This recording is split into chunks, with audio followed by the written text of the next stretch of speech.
Micah Owings set to go for Georgia Tech, their best pitcher, their best power hitter. He will be on the hill for the Jackets as they continue their quest for their third College World Series appearance. It is Georgia and Georgia Tech as we get ready for Super Regional play as the Road to Omaha continues here on ESPN.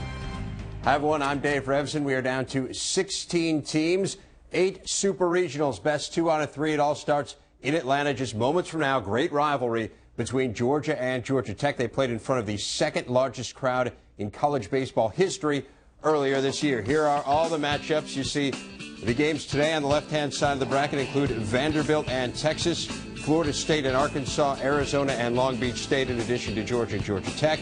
And then tomorrow, 4 more best-of-3 series get underway. East Carolina and South Carolina, Tulane and Cal State Fullerton, A&M and LSU, and Florida and Miami. Here's what we have coming up today on the ESPN family of networks. Florida State and Arkansas, what a great story the Hogs have been, picked anywhere from 9th to 11th preseason in the SEC, ended up being the top seed in the tournament. They take on Florida State. Then it's Vanderbilt, never been to the College World Series, against Texas, which has been there 30 times. And then Arizona and Long Beach State, chance to see Jared Weaver, arguably the best pitcher in the country. Eric Patterson, brother of the Cubs, Corey Patterson, and a Cubs draft pick. Getting ready, it's Georgia and Georgia Tech up next.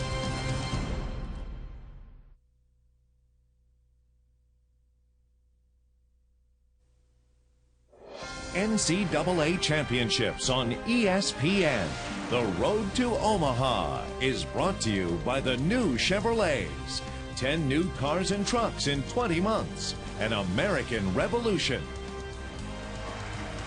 The Road to Omaha begins here in Atlanta, Georgia, where today a sellout crowd has jammed Russ Chandler Stadium on the campus of Georgia Tech for Game 1 of this weekend's Super Regional between the University of Georgia Bulldogs and the Yellow Jackets of Georgia Tech. This is Bill Roth along with Larry Connolly welcoming you to Atlanta. And Pal, it's home of one of college baseball's most explosive offenses. Yeah, we're looking at that offense right now. Those Jackets have been really hot with their bats this year. They're hitting .323 as a team. They're averaging just under 9 runs a game, .390 in their opening series last weekend. They're hosting a Georgia team here, which won its way to Atlanta with a dramatic 9th-inning rally on Sunday against Clemson.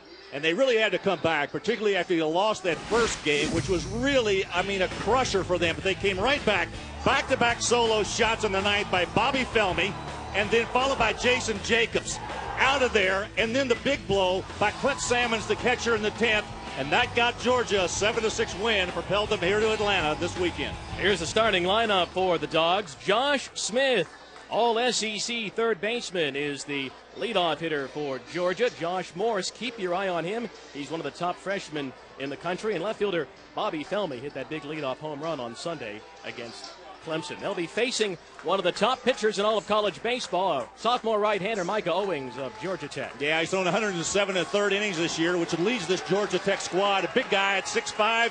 He has been terrific. Last weekend against Texas Tech, 8 innings pitched, and he came away with a big win, 9 strikeouts, tying his career high as they picked up the win, and he only gave up 2 earned runs.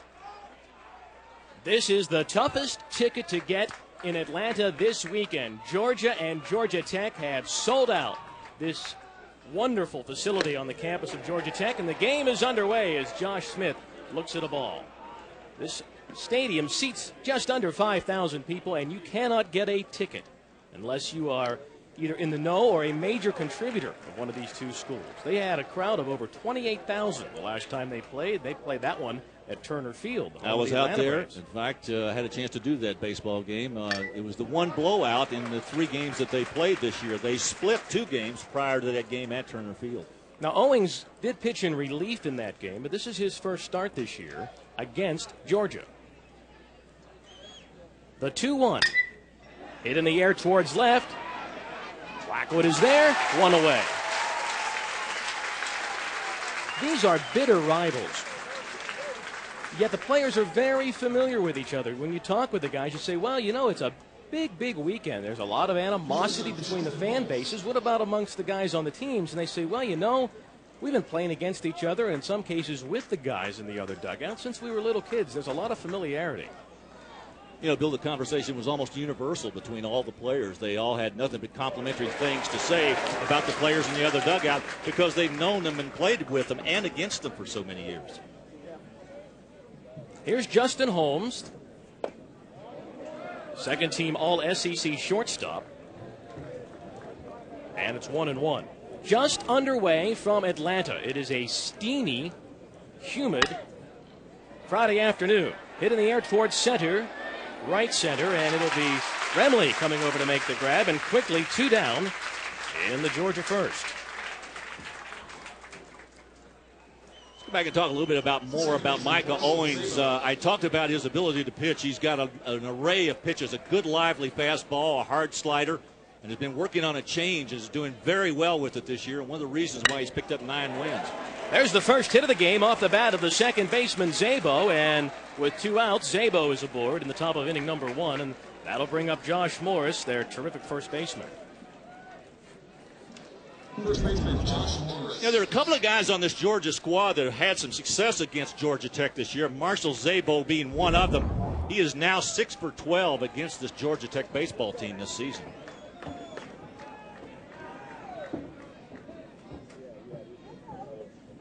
Morris leads Georgia in home runs. He hit 2 against Tech this season. Takes a strike. This is a young kid. He just turned 19 last month. He's from Cartersville, Georgia. The majority of the players on both teams are in-state young men. So a lot of familiarity. A throw to first sends Szabo back. Morris, one of the most impressive freshmen that I saw play all year this year in the Southeastern Conference. He's got a really strong bat. Really, if he gets on a pitch and jumps on it and gets those arms extended, he'll fly out of here. He fouls that one at the plate, and it's quickly 0-2 on the freshman. Bill, we might want to tell our fans out there who are watching the game that in right and right center field are very short porches out there, and you'll have a chance to see maybe a few fly out of here, but it's a graveyard in left center and center field here. Very difficult to get a ball out.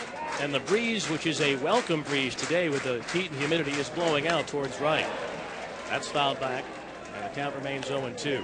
This stadium was renovated a few years ago, and it is a sensational facility.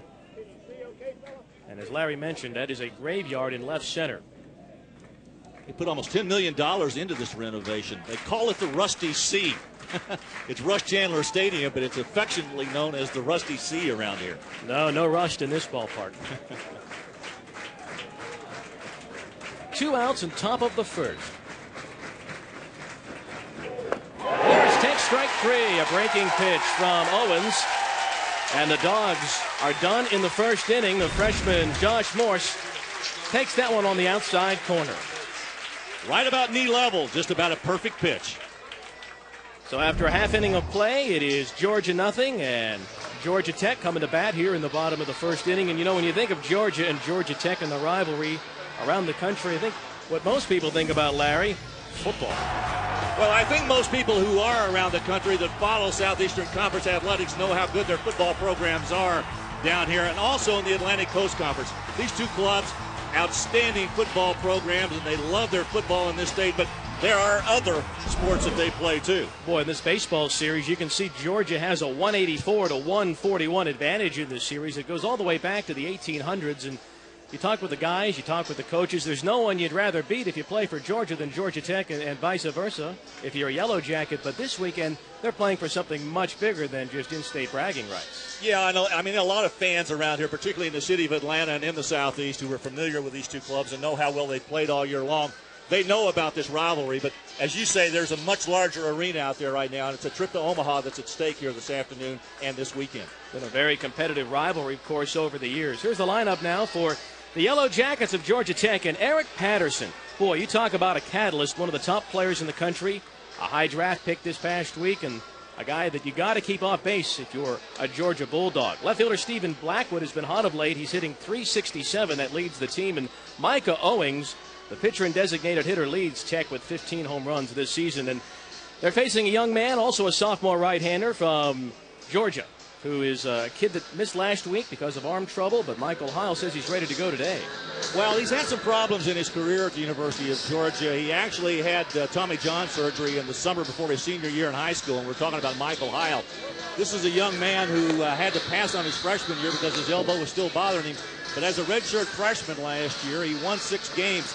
He had to be sit down a couple of times this year with some arm problems. David Perno, the coach right there, sat him down last week because he had some stiffness in his shoulder. So Heil getting a chance here to start this afternoon, and he's been off for a couple of weeks, so he should be pretty fresh. I know one thing, he was charged up yesterday when we talked to him. He certainly was. In fact, there was tremendous enthusiasm among the Georgia kids, and it was exciting to see. And I know Heil said that sitting in the dugout last week watching that Clemson series, it was the hardest thing he had to do. He just wanted to get on the field somehow. Well, he's on the field today in a very, very big role, starting game 1 of this Super Regional Series against Georgia Tech with a trip to Omaha on the line.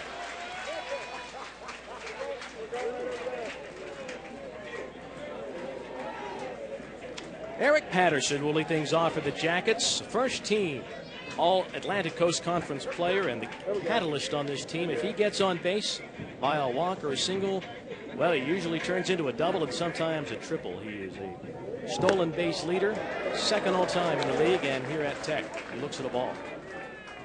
For those of you out there who do not follow ACC baseball, this young man has stolen 47 of 54 attempts on the base paths this year.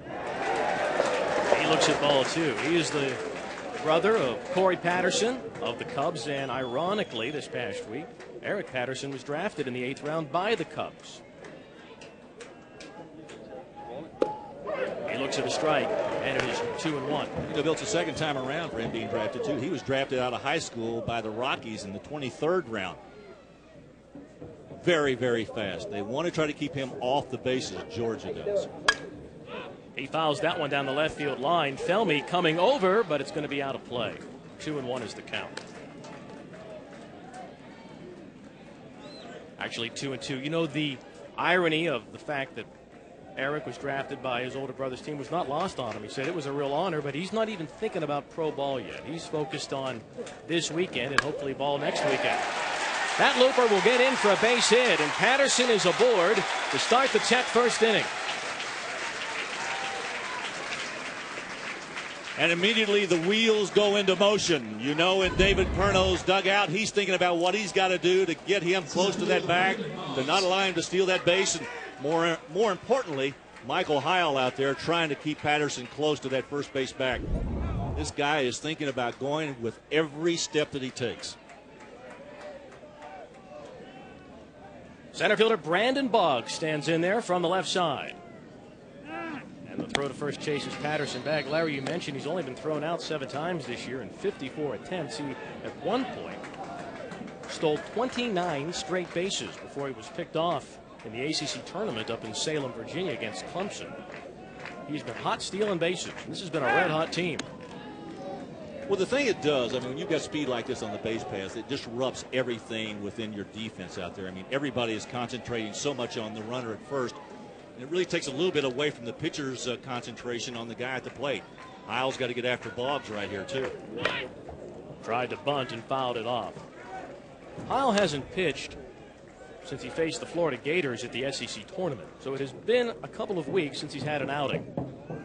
And you know that Coach Perno's watching him closely. Last week, shoulder was bothering him. As Larry mentioned, he had arm trouble during the course of his career and a couple of surgeries. It's been very difficult on him in discussing that with him yesterday. He really wants to pitch. He would like to come out and pitch every weekend. He missed 2 series this year within the Southeastern Conference. He missed the Florida series and the Tennessee series. 0-2 on Brandon Boggs. Pretty good breaking pitch right there.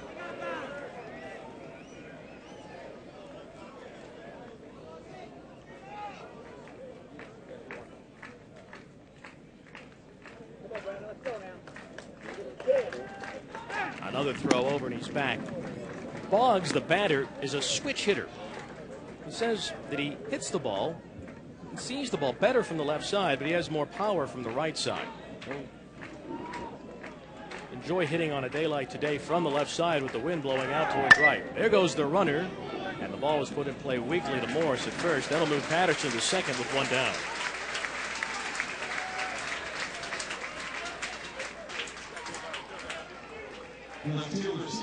So they've got their key man in scoring position, what Danny Hall, the coach at Georgia Tech, wants to see for the meat of his order, starting with left fielder Stephen Blackwood, the leading hitter on this Georgia Tech team.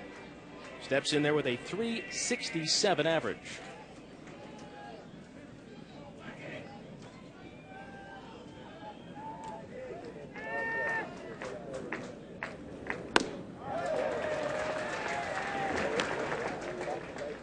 I know it's interesting, maybe in discussing this and talking about Patterson and his base stealing ability, it's probably better to have him at second base than it is first base, because at least you got a shorter throw to third for the catcher. And I think it relaxes the pitcher a little bit more. He's got a little bit better view of the guy at second than he has at first. 2-0. He's worked from behind here in this first inning, has Michael Heil.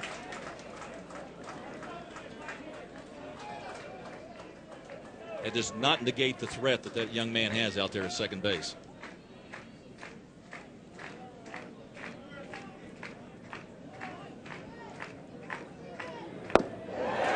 Three balls and no strikes on Blackwood, and you don't want to walk him. On deck is the top power hitter on the Georgia Tech team. They've got some mighty fine statistics on this Georgia Tech roster. They hit over .320 as a team, a lot of home runs. They were knocking the ball all over the place here last weekend in their regional championship. Fastball strike, 3-1 now on the Georgia Tech left fielder. This is a best-of-3 series. The winner advances to Omaha.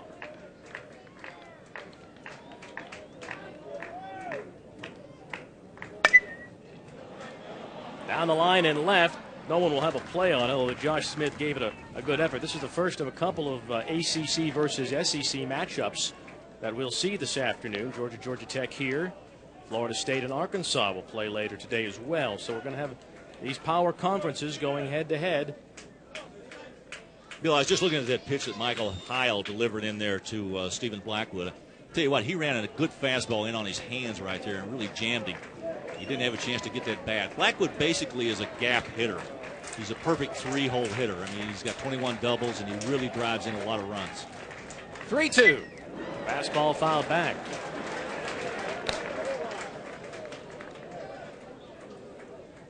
Got a nice crowd on hand here for Tuesday afternoon, and what is a very humid day here in the state of Georgia. Yeah, there's some people taking some late lunches, it looks like. There's not a seat to be had at the old Rusty C. It's a jam-packed field here today. Another 3-2 to Blackwood. It's laced down the line into the right field corner. It'll bring home Patterson. Tech is on the lead on the RBI double by Blackwood. 1-0 Yellow Jackets.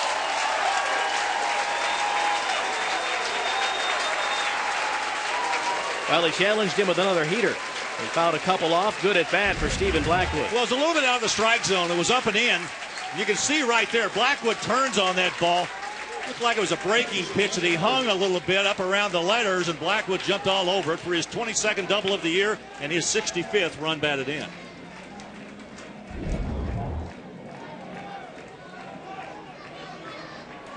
That'll bring up Micah Owens to the plate, the designated hitter and the pitcher in this game. Also, by the way, Larry, that gives Blackwood an 11-game hitting streak. So Georgia Tech draws first blood against their rivals from Athens. That ball's laced towards left center. Felmy on the run, makes a nice grab. Boy, that thing was hit perfectly, right on the screws by Owens. 2 down. Well, that time Felmy got into left center to make the play. He struggled in the game at Turner Field this year. We'll talk a little bit more about that later on, but I'm going to tell you what, since that outing at Turner Field against Tech, he has been outstanding in that left field position out there. He's got a good glove, and he's got good quickness. He covers those gaps in a hurry.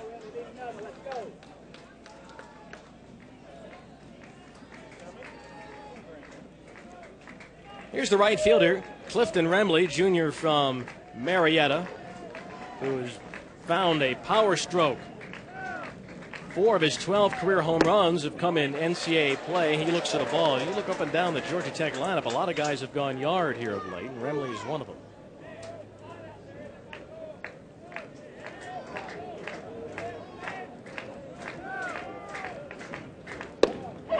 Wow delivers a strike. 1 ball, 1 strike.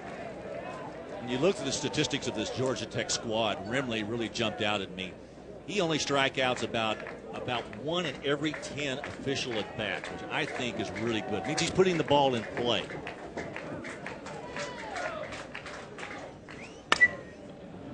Wigley hits it on the ground right to Morris. He'll step on the bag and the inning is over. But the Yellow Jackets draw first blood. Blackwood's double brings home Patterson. 1-0 Tech.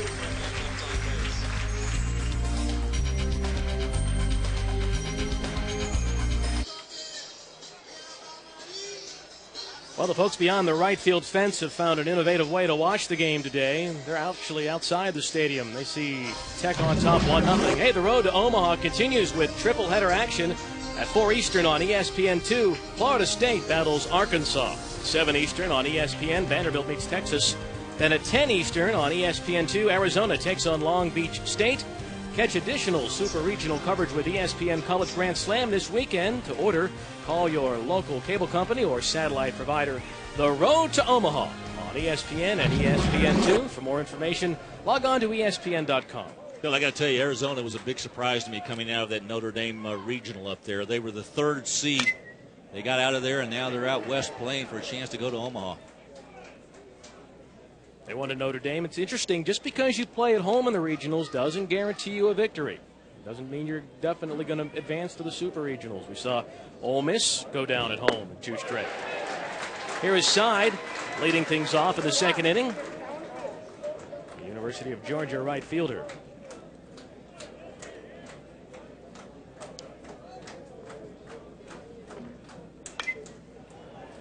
Count remains 0-2. One thing I have noticed as you look around, not only what we're going to see this weekend as last weekend, boy, the crowds were really tremendous. Everywhere you look, tickets were hard to come by. Interest in college baseball continues to grow every year. Indeed, and one of the things that I like about this series is the fact that while they are playing here, and we talked earlier about the fact that they had nearly 29,000 people show up, which is the 2nd largest crowd ever in the history of college baseball to watch these two clubs. I think you could have sold probably 10 to 15,000 seats here. 0-2 pitch hit in the right field for a base hit. So good job by Side, and Georgia has the leadoff man on to start top of inning number 2 off of Owings. Side, another one of those good freshmen out of the Southeastern Conference. He made the All-SEC freshman team. You can see that breaking ball on the outside part of the plate. Side went with it. That metal bat drove it right into right field. Very quick down there. Side's got some good speed. See that breaking pitch going away from him. He stayed right with it and drove it right where it was pitched on the outside part of the plate. Catcher Clint Salmons will stand in now.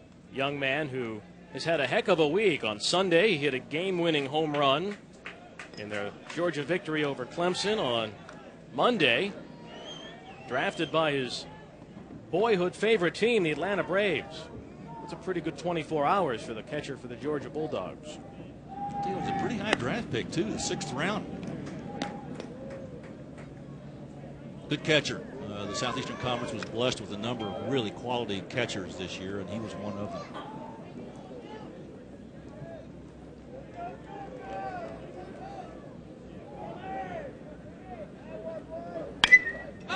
That's in the infield, right to Patterson. They'll make the play. 1 down.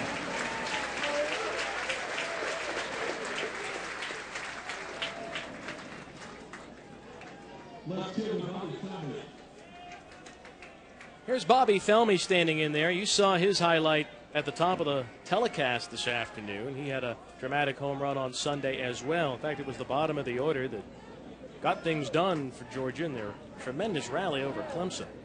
Looks on the strike.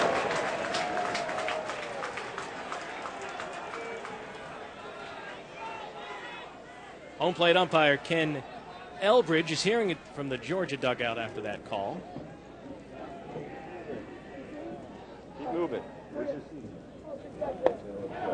It's low 1-1. Coach Perno wasn't around to see that dramatic rally against Clemson on Sunday afternoon. Well, he got involved in a discussion with the home plate umpire in that Clemson game last week, that last game they played, one that they came back and won 7-6, and he got tossed in the 8th. This could be 2. Let's see.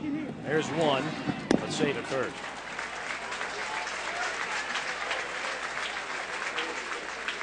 This is what we're talking about Sunday up in Athens. Coach Perno gets ejected from the game, and then a Lou Piniella-esque reaction. The bucket of balls lands on the field. But then the team really rallied. They responded. Back-to-back homers erase a 6-4 deficit in the 9th inning. Set the game to extra innings where the Dogs won it in the 10th inning, and they are here today battling Georgia Tech. I guess sometimes an emotional outburst by a coach or a manager in the big leagues can inspire a team, and the Georgia kids admit, well, it certainly helped them Sunday.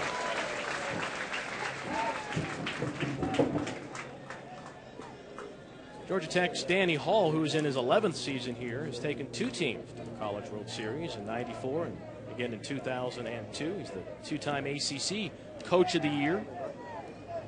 And I know his mom and dad are watching in Ohio today. He was his baseball and football coach when Dan was in high school. That just missed. In fact, he had a great conversation with his own baseball team. He says, you know, you think it's bad me coaching you. He said, you should have had your dad coach. He says, not only did I have to listen to him when he had me on the field, he said, I had to listen to him at home.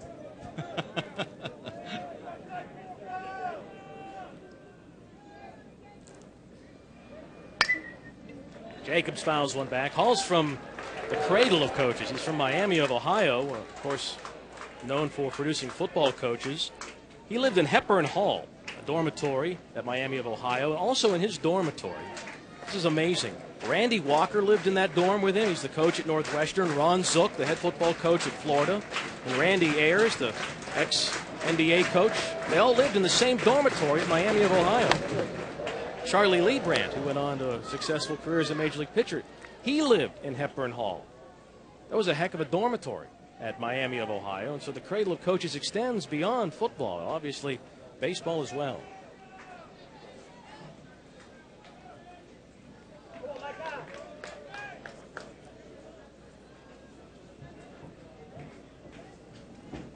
The runner's going. Pitches a ball, and that'll be a stolen base for Felmy.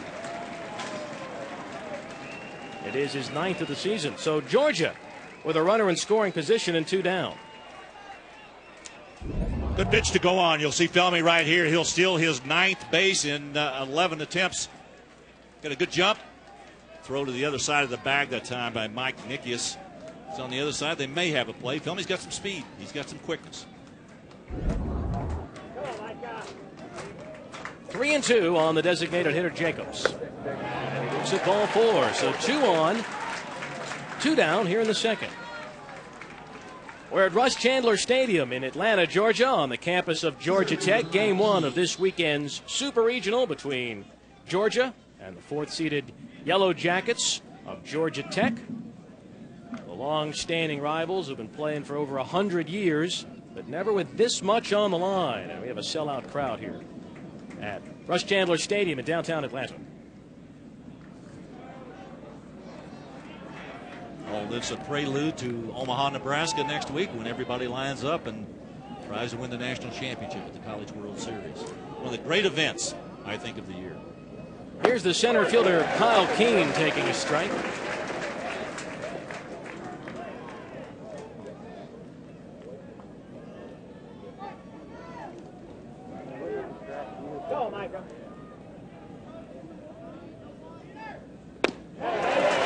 Beautiful pitch, 0-2 the count. Well, he's doing a nice job with that breaking pitch right there. Keene way out in front. Now you can toy with him a little bit. 0-2. The number 9 hitter in this Bulldog lineup knows he's in a hole.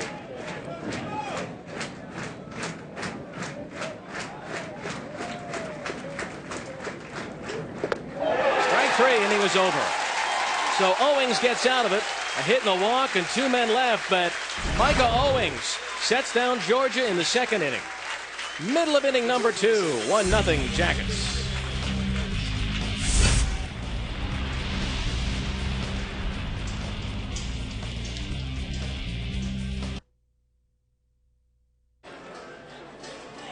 Well, if you can't get a ticket for today's game, get yourself a good tree out behind the fence in left field. Climb a tree and you can look in over the center field fence. See the Jackets and the Bulldogs. It's blazing hot here in Atlanta today. After that inning, Ken Eldridge, the umpire, getting a cool rag and a cold drink. A very welcome relief for the plate umpire. Got a few Bulldog fans on hand here. They were allocated 600 tickets. In fact, I was kind of surprised that they didn't use all of them. They sent some of them back to Georgia Tech. And, of course, Georgia Tech was more than willing to take them back and sell them. Mike Nikias is the Georgia Tech catcher, leading things off in the home second. And he looks at ball 2 from Michael Heil. Well, we saw how Michael pitched in the first inning. It was his first time on the hill in a couple of weeks. You know that after the inning, we went into the dugout and had a chance to talk with Butch Thompson, the pitching coach, and Dave Perno, and go over some things. We'll see how he pitches here in inning number 2. In the air to left and dropping for a hit. So Tech gets the leadoff man aboard as Nikias loops a single. For live stats and game recaps from all 8 Super Regional sites, go to ncaasports.com. NCAAsports.com is the official online home for all 88 NCAA championships.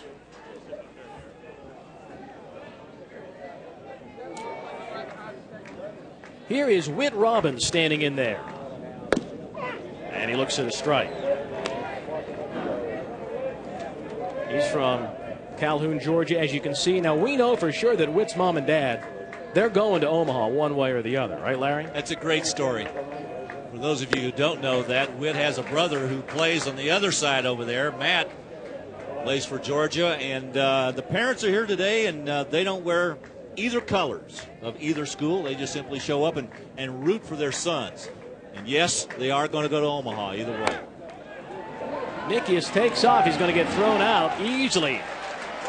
Miss sign, was that a hit and run? What do you think, Larry? I don't know. Just a high pitch? Yeah, I think the pitch was so far out of the strike zone that time that Robbins didn't offer for it.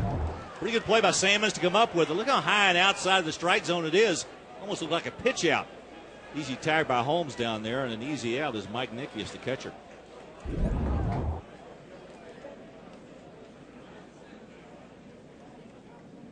Two and one, the count on Robbins now. That ball is laced towards right center. And a diving grab in right by Side. My goodness, a sensational grab by the Georgia right fielder, Joey Side.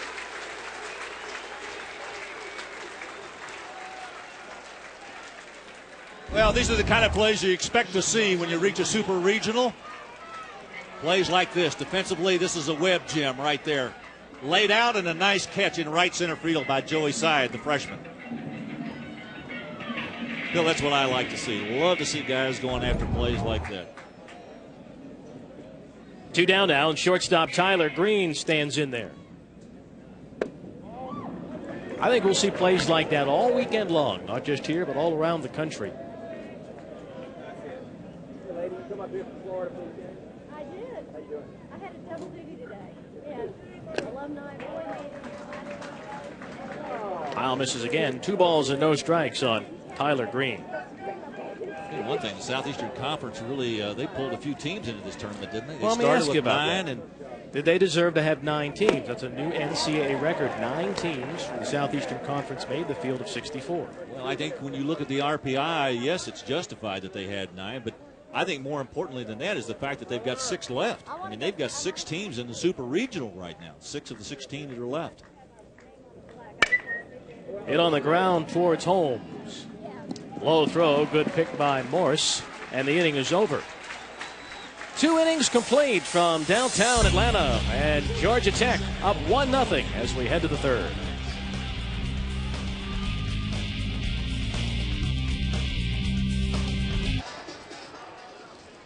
1-0 Georgia Tech leads as we go to inning number 3. Bill Roth with Larry Connolly here at Russ Chandler Stadium in Atlanta. Georgia Tech head coach Danny Hall joins us in the dugout. Good afternoon, Coach. How are we doing, guys? Danny, I got a question for you. Was that a hit and run, that last play before the third out? That was a hit and run, and I guess effectively wild is what we could say Michael Heil was there. Well, it was a little bit out of the strike zone. In fact, it almost looked like a pitch out, a semi-pitch out. No chance for Robbins to go out and get that pitch. It certainly worked like one, that's for sure. How about the start for you, Danny? Are you happy? Are you pleased with the way the first couple of innings have gone? Yeah, so far so good. I'd like to have one more hit in that first inning, but we got the lead, and Micah looks like he's throwing good. Micah feeling good out there? Oh, I think he is. Yeah, I think he is. He's very determined, so we feel confident with him on the mound. Listen, thanks for joining us. I appreciate it, guys. Okay, Danny. Thanks, Coach.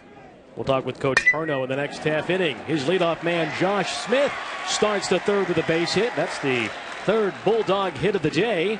And Georgia, for the second inning in a row, has its leadoff man aboard as Smith starts the third with a base knock. So it was a hit and run. Yeah. You're not going to send your catcher. No, absolutely not. He was out by about 10 feet. I think he was shocked to look up and see, oh, my goodness, I'm out here all by myself. Yeah. Here is the shortstop, Justin Holmes. 0 for 1 today.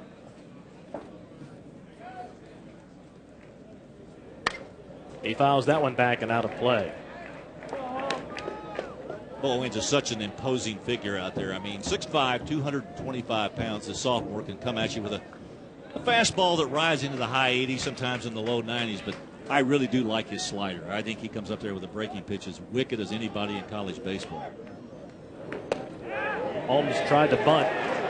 Missed it. They're going to appeal to first. Over the first base umpire, Bob Homolka, says he did not offer that as a bunt.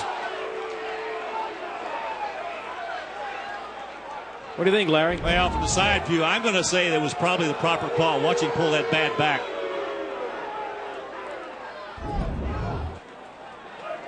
And very seldom argue with the men in blue. 1-1 is the count.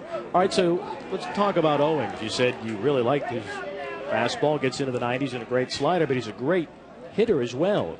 What is his future? Well, that's a great question because I'm sure that the people who are going to have him play at the major league level are going to have a couple of choices with him because he can really pitch.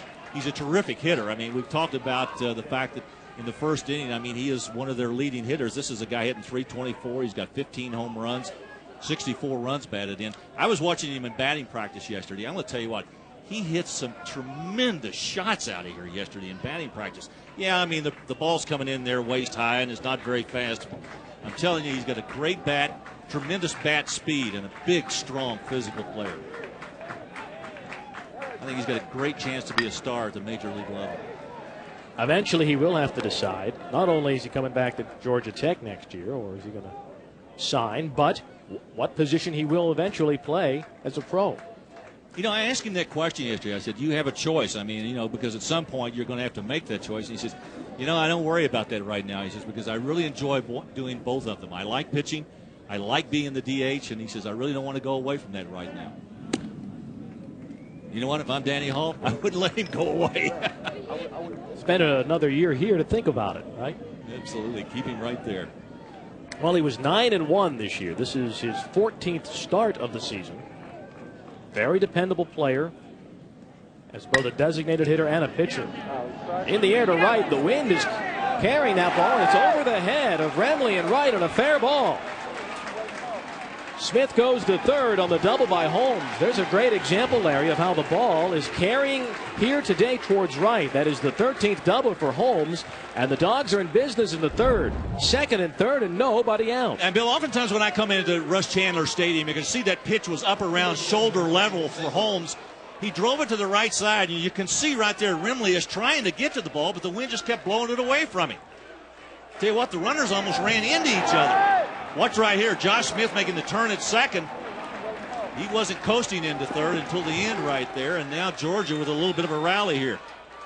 He couldn't believe it either. When the ball left the bat, Remley took a step in, and that ball ended up hitting the warning track on the fly.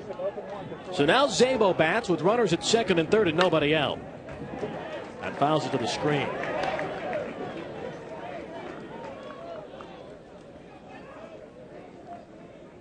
Georgia Tech's going to give up the run. They've got the shortstop and second baseman playing back, willing to concede a run early part of the game here.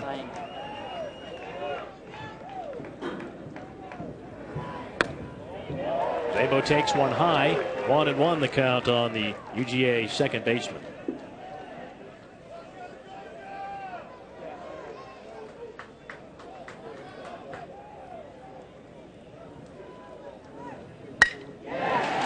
That's in the alley, left center, a base hit. 2 runs will score, and Georgia takes a 2-1 lead on the base hit by Szabo. 36th run batted in of the year now for Szabo, and all of a sudden Georgia strikes right back to take the lead. You know, Bill, I talked earlier about the fact that Marshall Szabo has hit Georgia Tech pitching really well this year. That is his second hit of the afternoon. 2 singles now, 2 runs batted in, but he is now 7 for 13 in the 4 games that they have played. He likes that Georgia Tech pitching. 3 straight hits to start the inning, and the batter now is the first baseman, Morris. Come on, Mike, out.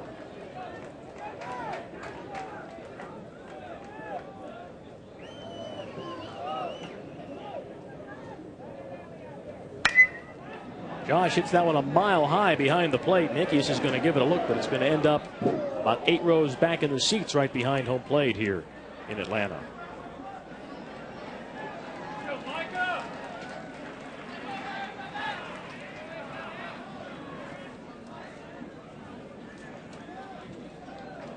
Good comeback by the Bulldogs right here, getting down 1-0 to Georgia Tech. These 2 clubs were so similar during their season because they really struggled in the middle part of the season and put together 2 very long winning streaks to kind of get them back on the right road. Yeah, back in April, Tech was 2-5 in the ACC. Georgia in the SEC was 5-9, and they both came back to win regular season championships. 1 down in the inning as Moore strikes out for the second time, and now Joey Side will stand in there for Dave Furno's Georgia Bulldogs. But Georgia Tech won 20 games in a row to end the ACC season, and in fact swept 5 consecutive conference series, which is really very hard to do. Well, 5 times in 5 weekends. Yeah, and the Atlantic Coast Conference is a very solid baseball conference. I mean, there are good teams in this league, and for Georgia Tech to be able to go out and do that, particularly after they got off to such a slow start, I think it says a lot about what Danny Hall was able to do and get his club going. I understand that he delivered a fire and brimstone speech to them and hit his hand into the wall, and then one of the players said, "Coach, you got to calm down a little bit." And he did, but his club really responded from that point on. Well, they went to Florida State and swept a 3-game series at Hauser Stadium, which is very hard to do. And after that, there was no stopping Georgia Tech this year until the ACC tournament, where they lost 2 in a row. And both of those to Florida State, but they have won 23 of their last 25 baseball games. Very hot club. Bulldogs are hot in their own right. They've won 20 of their last 26 games. Hey, partner, anybody still playing this weekend's playing good baseball. You betcha. But let me ask you, you talked about the ACC. How will that baseball league change next year with the addition of Miami? Well, that's a great question because I think, obviously, one of the best baseball programs in all baseball is coming into the league. Szabo is out at second base. Nickius guns down. Marshall Szabo at second base. 2 down. Great throw by the Georgia Tech catcher.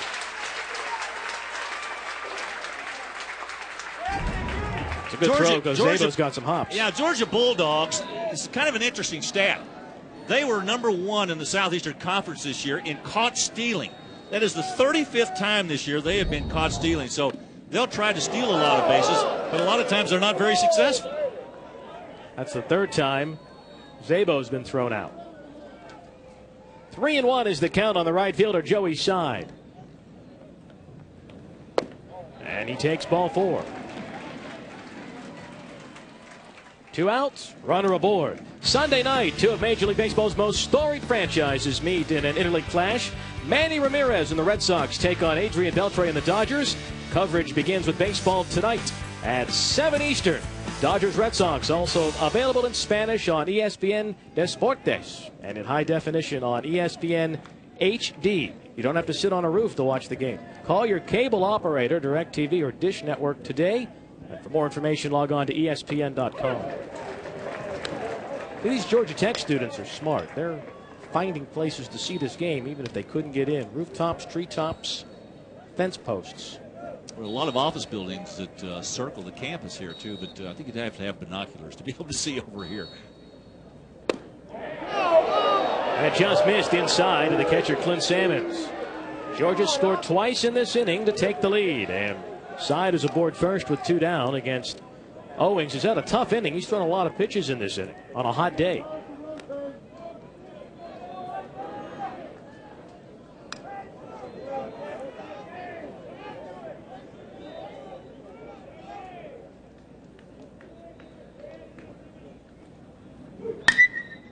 Salmons fouls that one away, and the count goes to a ball and 2 strikes.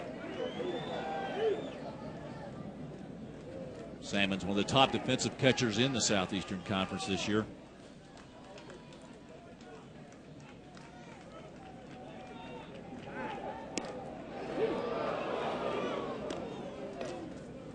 You know, he was only hitting about 240 in April. His average has climbed steadily. He's up around 290 right now, so he's been really pounding the ball. And, of course, he had that big home run to win that game on Sunday against Clemson. Runner goes. Nikias guns to second. And the shortstop couldn't handle the ball. Excellent throw, but I think Green mishandled the throw. It's a stolen base for Joey Side. Let's get a look at that again. That's the 7th steal of the year for Side. Got to tell you what, that is about as perfect a throw as a catcher can make. Look at this. I mean, it's right on the bag. Just couldn't come up with it. Loose out of the glove. And the stolen base for Side, and they've got another runner in scoring position. I mean, you can't make a better throw than that. Great job by Nikias. 2-2 is the count. Now let me ask you, this will be pitch number 51 of the afternoon for Micah Owings, and it is a hot day. This isn't a day that you're going to get your starting pitcher to throw 90 or 95 pitches, you wouldn't think. No, I don't think so, and we'll probably see somebody around the 7th or 8th inning if they go that long. He's been known to throw a lot of pitches. He threw 136 last weekend, but it wasn't 85, 88 degrees, which is what we have here today, here in Atlanta. The humidity is about 800%. It almost feels like July here, right? Another 3-2 pitch. And he walked him. That's the 2nd walk of the inning for Micah Owings. He's also allowed 3 hits, and the second baseman, Eric Patterson, one of their co-captains, is going to come in and talk with him. And Bobby Miranda, the outstanding pitching coach, is going to come to the mound as well for Georgia Tech. Owings is laboring here in the 3rd inning. Georgia has taken the lead and is threatening once more. Something Micah Owings does not do a lot of is walk people. He came into this game with only 39 walks for the year and 108 strikeouts. Struggled with his control a little bit the last couple of innings, though. That's his 3rd walk, and as you said, back-to-back walks here in the 3rd inning. Bulldogs on the board now with those 2 runs.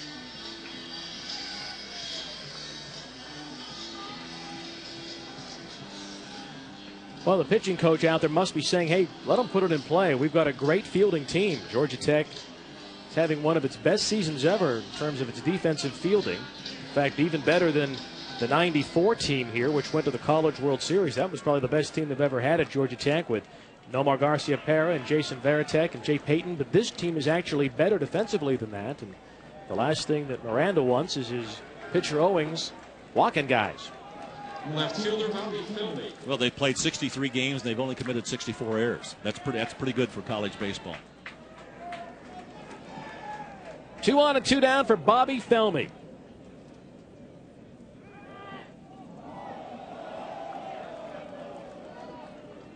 If you're a batter, if you're Felmy and you stand in there, expect a first pitch strike. This is the 16th batter of the game. 13 have seen first pitch strikes today. Make it 14. So he's getting ahead in the count. 0-1.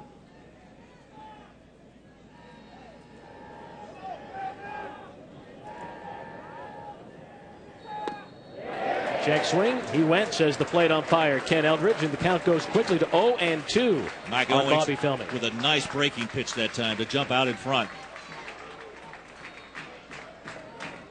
Sometimes all you need is a coach to go out and just settle your nerves. You know, it'll give you some confidence, and I think that's what's happened. That ball is belted deep to right field. Remley looking up. This ball is gone. It is a 3-run home run on an 0-2 pitch for Bobby Felmy, and the Georgia Bulldogs have exploded here in inning number 3.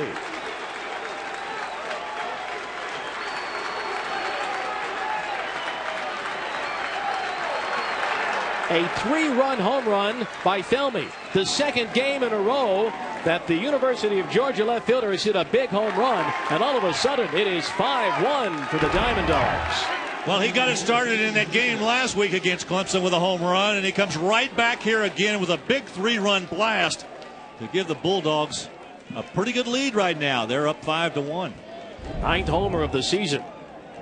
Al Jacobs stands in there and takes a strike. Boy, you know that Mike Owings would want that pitch back. It was an 0-2 pitch. Well, you think Felmy's having some kind of week? 0-2 again on Jacobs.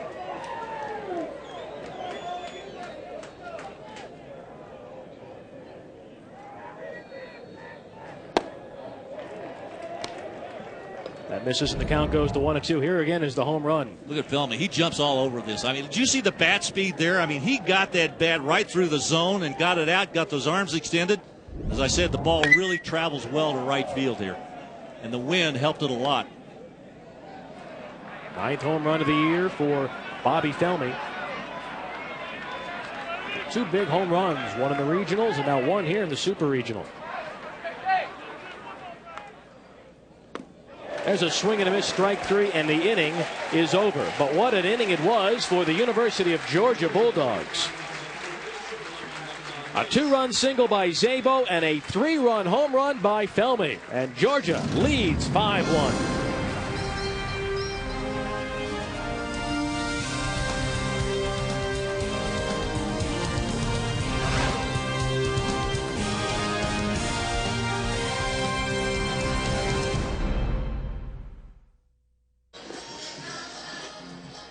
We're back in Atlanta, Georgia, with a 5-1 lead over Georgia Tech in the middle of inning number 3. The Georgia Tech football team with its summer workouts. They're out there beyond the left field fence. We want to welcome Georgia coach Dave Perno to the telecast. Good afternoon, Coach. That was a heck of a 3rd inning for your team. That was a big inning for us. We've been doing it with 2 outs all year long, and it showed up again today, and it couldn't happen at a better time. Dave, a question for you. Would you rather play Georgia Tech a 4th time or somebody you don't know? I can't answer that, Larry, to be honest with you.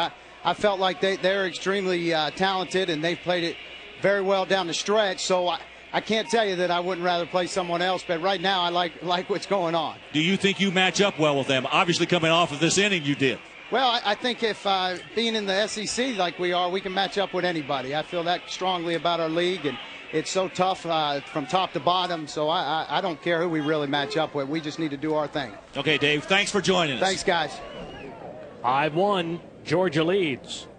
Bottom of the 3rd, and the 3rd baseman Mike Trapani leading things off for the home team. Oh, you know he's got to feel good here. They got a 9th live, so to speak, on Sunday, rallying with 2 in the 9th and 1 in the 10th to knock off Clemson to get here, and now a big 5-1 lead for Michael Heil. Now 1-1 on Trapani. I'll tell you one thing about Heil, though. Once he gets a lead, he's pretty good at keeping on top of it. He beat 3 clubs this year that were ranked in the top 10, all of them in the Southeastern Conference. He beat LSU when they were number 7, South Carolina when they were 5th, and Mississippi when they were 6th. So he's gone against some pretty good baseball teams this year, and once he gets a lead, he's been very tough to come back and beat.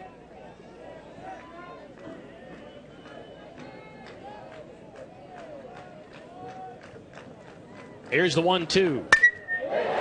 Base hit center field. So Trapani starts with the Tech fans' hope will be a rally here in the home 3rd. We are at Rush Chandler Stadium in downtown Atlanta, Georgia, on the campus of Georgia Tech. Game 1 of the best-of-3 series, the Super Regional between the regular season champions of the ACC, the Yellow Jackets of Georgia Tech, and the co-champs in the regular season of the Southeastern Conference, the Georgia Bulldogs. I'm Bill Roth with Larry Conley on a steamy, hazy day here in Atlanta. And it is a Georgia fan's dream to this point. They're up 5-1 here in the 3rd inning.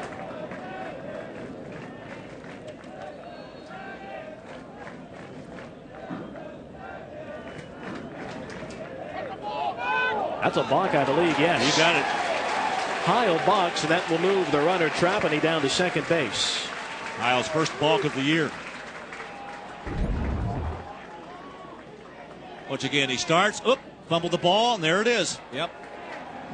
He had that foot. He had that contact on the rubber, and he started, and he kind of dropped the ball, and that hesitation right there cost him. Now the runner in scoring position. Patterson singled his first time up. He'd like to move the runner over here.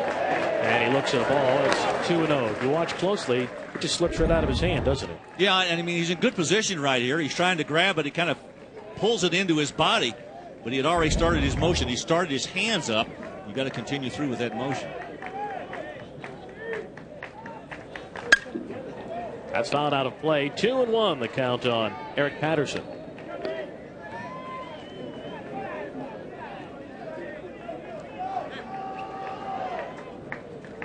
There's 5 more guys taking a long lunch, Larry. On the building across the street. 2 balls and 1 strike on Eric Patterson. This is an unusual situation for Georgia Tech to be trailing 5-1, especially on this field. Called a strike, 2-2. Pretty good pitch by Michael Heil that time. Patterson faked the bunt as if he was going to push one down. Nobody on the Georgia defense bit. I was watching Josh Smith, the third baseman, that time, and he took a couple of running steps in, but nobody else moved.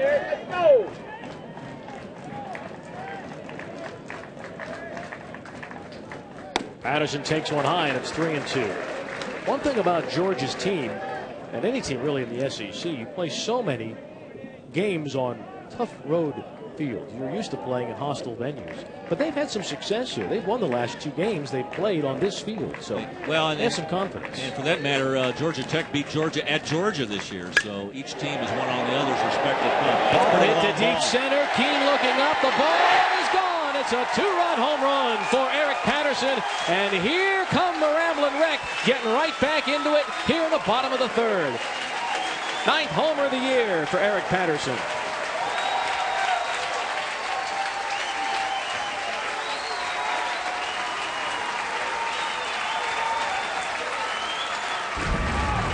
Now watch it again.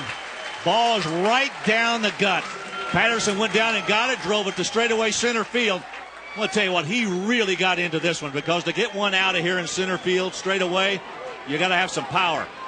This is a leadoff hitter now that has 9 home runs and 49 ribbies. That's pretty good for a college leadoff hitter.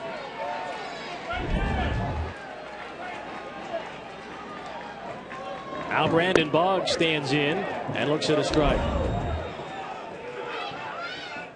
Michael Heil's reaction to the home run. You know, when you think Eric Patterson, you don't think he's a guy that's going to give souvenirs to alums by hitting home runs. You think more of a guy that gets on base and steals his way around, but that was a bomb. You talk about quick bat speed.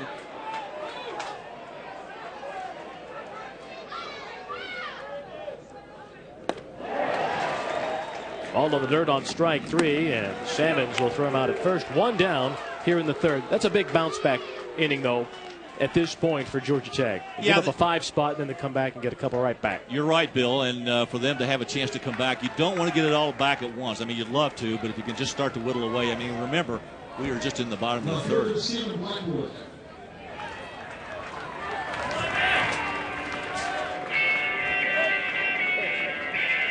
One down, and the batter is the left fielder, Blackwood. Now, we were talking earlier about how this game would go, Larry, and you said, you know what, this doesn't have, at least today, this doesn't look like it'll be a 10-9, 15-12 kind of game. We've got 2 really good pitching staffs out there. Yet early, the ball has been flying out of this park. Well, like I said, probably the most unpredictable sport that we have is baseball, because it all depends on the guy going on the hill. If he's got his stuff, he can shut anybody down. If he doesn't have it, and it can go from inning to inning. Blackwood hits it in the air, foul. Smith gives it a look, but it's in the seats. 2-2.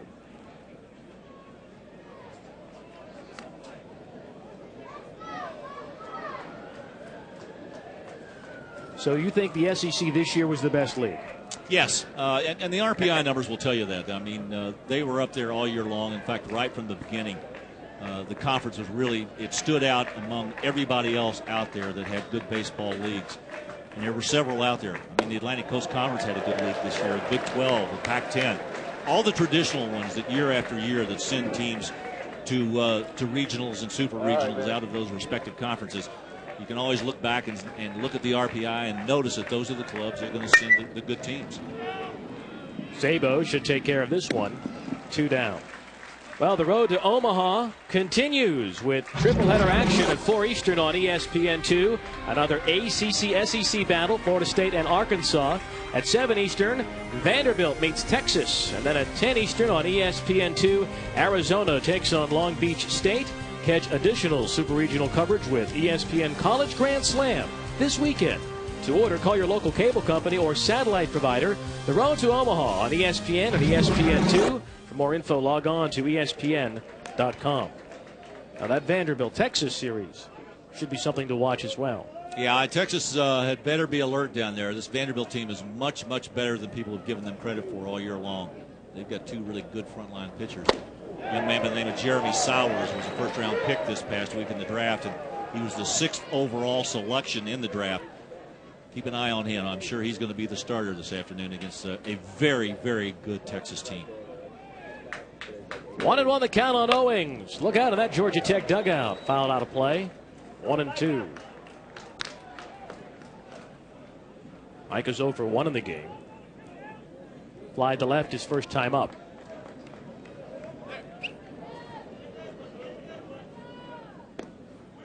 You know, it seems every year that as we get into college baseball that we start to see the same people repeat who will come back. But occasionally you get 3 or 4 teams in there that no one knows anything about. And I think Vanderbilt's one of those teams this year, as is Arkansas. Not a lot of people know about them. Owings lines a fair ball into the left field corner. The ball gets away from Felmy, the left fielder. Owings will, however, stop at second. So it's a 2-out double. It's his 14th of the season. Oh, I think you're right. I think a lot of folks just assumed that Rice would repeat and get back there. That won't happen. Look at that bat, good bat speed right here. He jumped on this pitch and lined it right over the third baseman, Josh Smith's head, down the line. Tell you what, Felmy overran this ball a little bit here, and if Owens had any kind of speed, which he's not known for, could have been resting at third base. Felmy hustling over there to pick it up. But Owings is in scoring position, and the Bulldogs now trying to shut it down, and the Tech trying to get another run on the board. Clifton Remley, the right fielder, stands in there now. And he represents the tying run. And he drives one to right, but it'll stay in the ballpark for Joey Side, who goes back and has it to end the inning. That ball carried well. But Georgia Tech cuts into the lead. 2-run score on 3 hits. We got ourselves one heck of a game in Atlanta. 5-3 Dogs.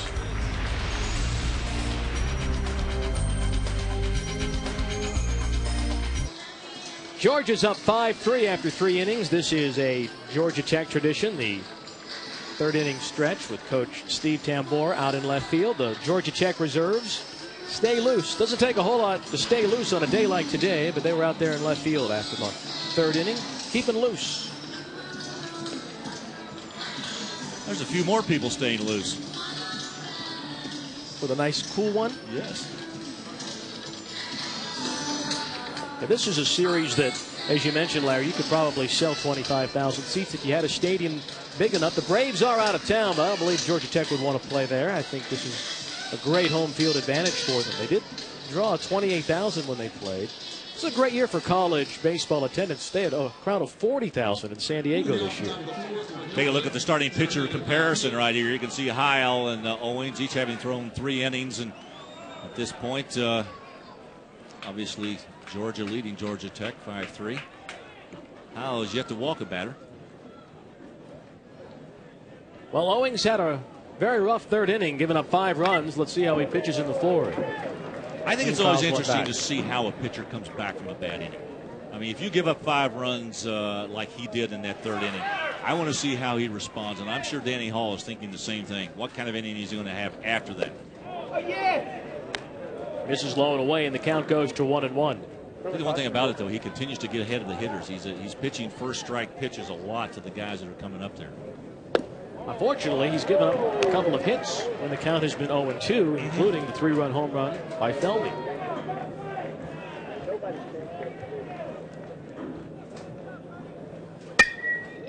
That's in the air towards right. That's kind of in no man's land, and it is A foul ball. Good effort by Whit Robbins, the first baseman. Tough play to make when you're running with your back to the infield and trying to catch up with a ball that's going away from you.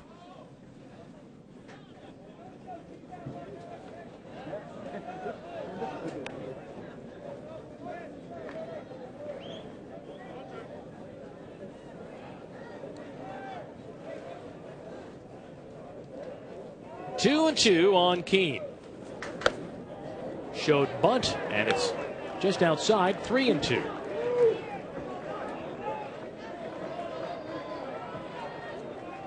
Tell you what, even though he's getting ahead of the hitters, he's having difficulty staying up ahead of them. In other words, not getting to the even count or falling behind like 3-2 or 2-1. Yeah, he's thrown an awful lot of pitches, over 60 now, here in inning number 4. Micah Owings. 66 pitches, actually, through the first 3 innings, plus. That's it in the air to shallow center. Boggs should make the play, and does. 1 up and 1 down.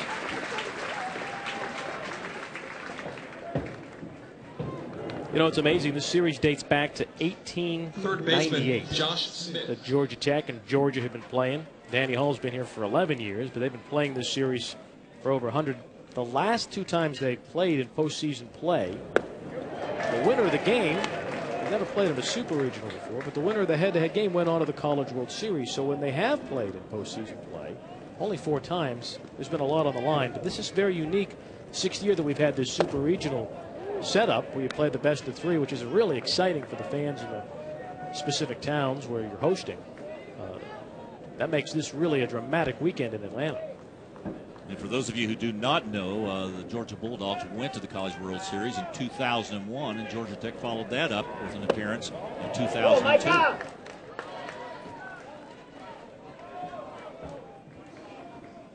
It's amazing the number of players on these 2 respective rosters that are from the state of Georgia.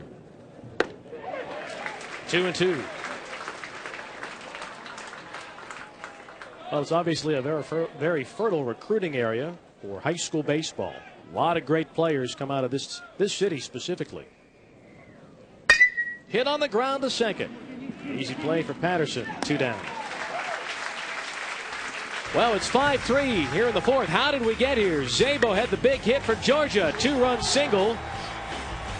Made it 2-1 Georgia. Then a 3-run bomb on an 0-2 pitch by Felmy deep to right field, and Georgia was up 5-1, but Patterson responded for the Yellow Jackets with a bomb of his own, and it is 5-3 here in the 4th.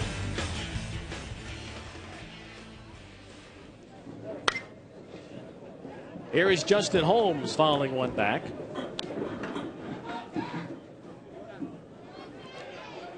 Holmes, one of 4 team captains for the University of Georgia team, and a really intelligent kid. A classical studies major. A high pop to left.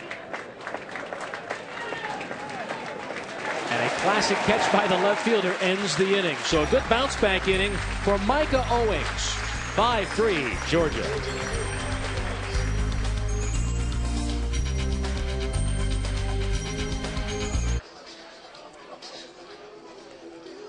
Well, Georgia leads 5-3 in game 1 of our best of 3 super regional here in Atlanta. As we go to the bottom of inning number 4. If you're looking for information on ordering College World Series tickets and game schedules for all the action coming up next week in Omaha, visit ncaasports.com.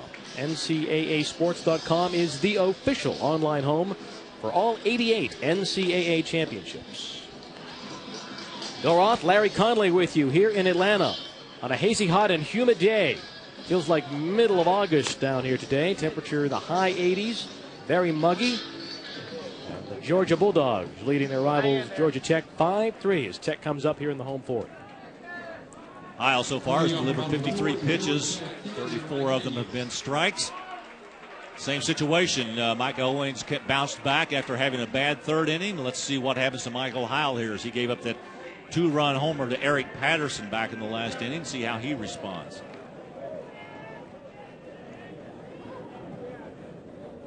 Nikias to lead it off. The 6, 7, and 8 men do for Georgia Tech in the home 4th inning, and Heil delivers a strike. 0-1. Heil's out of Marietta, Georgia. suburban Atlanta.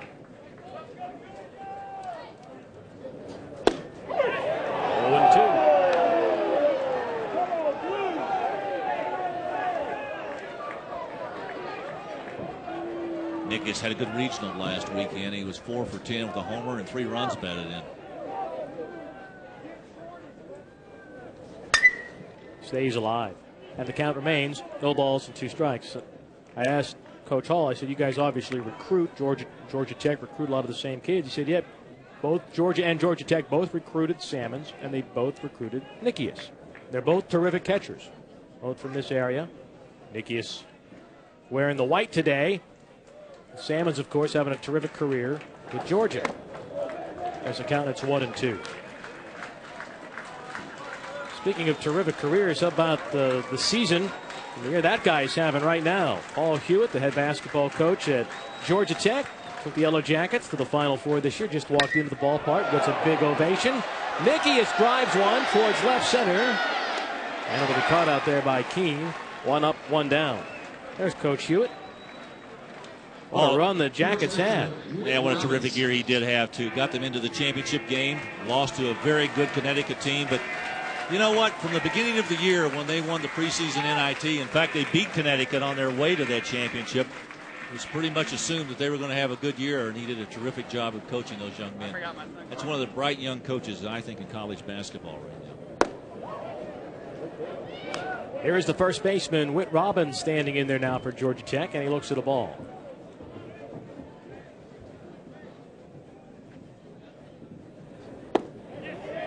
Things in the Atlantic Coast Conference are getting ready to change drastically here soon.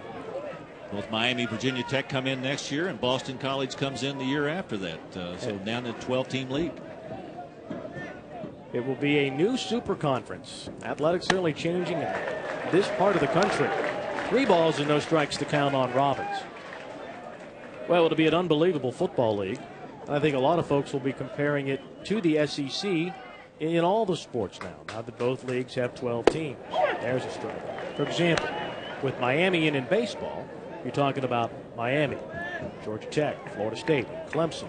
How does that top 4 match up with LSU, Arkansas, Georgia, and the power teams that we see in the SEC? I think every year you're going to hear which one's better. Well, I think very favorably. I mean, when you start looking down the line of the quality programs that are in these major conferences, it seems to be the direction we're moving in, particularly at this level. 3-2 to Robbins. He checked his swing. Ball 4. 1 out base runner for Georgia Tech here in the bottom of inning number 4. Shortstop Tyler Green. That's Hiles' first walk. And action as Dobbs is throwing in the Bulldogs bullpen. Big right-hander out of Augusta, Georgia. There's Georgia Tech shortstop Tyler Green. 1 out and a man on. Tech down by 2. That one's up high. 1 ball, no strikes.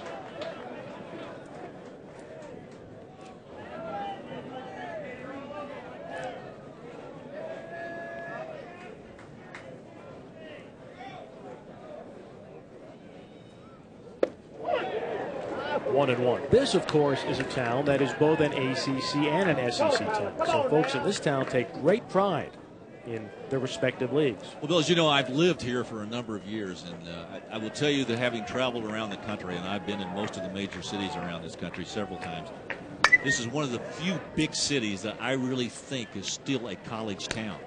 I mean, they've got pro teams here. They've got the Braves, obviously, and they've got the Falcons, and they've got the Hawks, and they've got the Thrashers, the hockey team. But I got to tell you, that college sports is as important here as the pro sports is. And I don't think that's true in every large city around the country.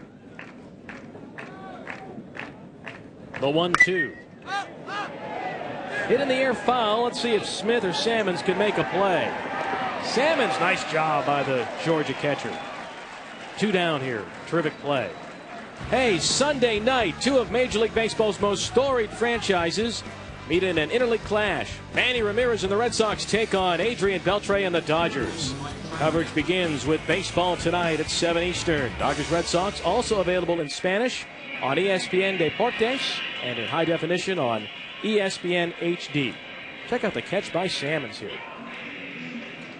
Tell you what, I wasn't sure he was going to be able to get there. I was watching the third baseman, Josh Smith, to see if he was going to be able to get over there to help him. He wasn't able. He was just too far away, so Sammons with a nice catch. 2 down, and Mike Trapani stands in and takes a ball high, 1-0. Trapani, an interesting story. He's a young man who's filling in at third base. Wes Hodges, who has been their regular third baseman for most of the year, got hit in the face with a pitched ball during the Georgia game at Turner Field. And he's been pretty much relegated to the sidelines. They're not even sure they can get him back next weekend if they go on and play in Omaha. So he has stepped in and has performed admirably, I think, in the position at third base. Hodges was a strong bat, somewhat of an average glove, but certainly a strong bat in there. And Trapani has been more than adequate at that position. There's Hodges there. Visited the mound for Coach Thompson, pitching coach for Georgia. One thing we have to talk about Mike Trapani, the batter. I think he's maybe one of the most courageous college baseball players. He suffers from Tourette's syndrome, and his condition includes bouts of acid reflux. He's lost about 10 pounds in the last month, has Mike Trapani. But he loves to play baseball, and he has not let that interfere with his work on the field or his work in the classroom. And to him, having Tourette's is no big deal. And I think it's very admirable the way he's handled it, and he's had a wonderful season, hitting .411. And the other part about it is that he has a great love for football. And we're going to have a change in pitchers. That was the 70th pitch that Michael Heil had delivered today. And coming off of shoulder stiffness, that's the limit for Heil. So Georgia leads 5-3. Heil heads out. Dobbs heads in the fourth.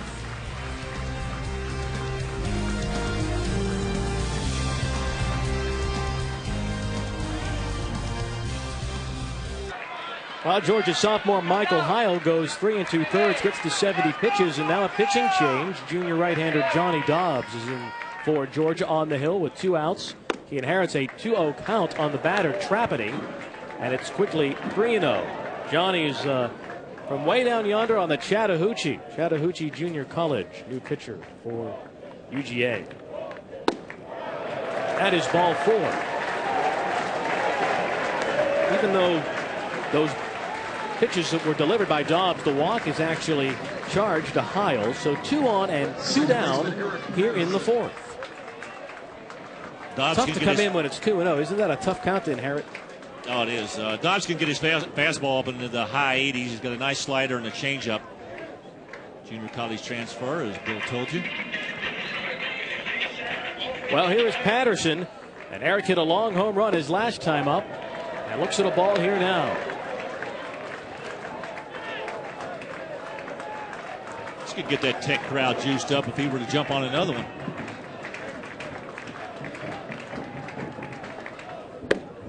There's a strike. Dobbs had come out of the pen and thrown 3 straight balls, but now it's 1-1 on Eric Patterson. He is 2 for 2 today with a couple of runs batted in, and he has scored 2 runs. That's fouled out of play, 1-2. Last time up in the third, he got all of 1 from Heil. Eric Patterson jumped all over this pitch. You see the quickness of that bat. Drove it right over that center field wall. Well, I think this young man is going to be a terrific prospect in Major League Baseball. Up and in, almost hit him, and the count goes to 2-2.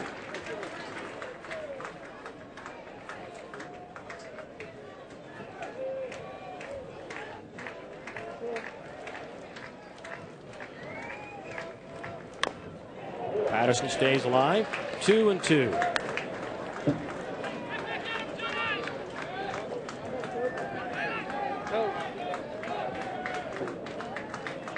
I was just wondering if Heil might have had some more shoulder problems, Bill. You know, he complained about that last weekend, and one of the reasons why he was not able to pitch last weekend is Ruthven and Lebrano started all 4 games for Georgia last weekend, and he's usually the third starter, and Heil didn't even make an appearance.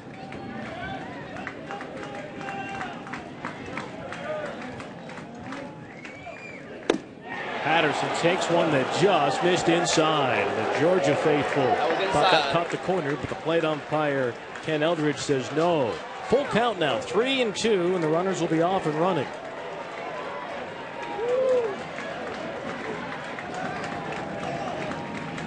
Here it comes. All 4.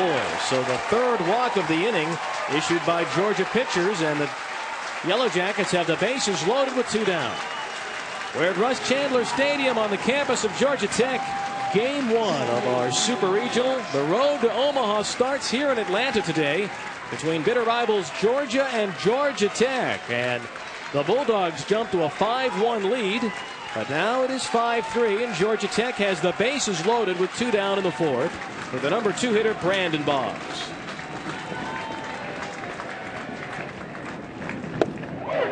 There's a strike, 0-1.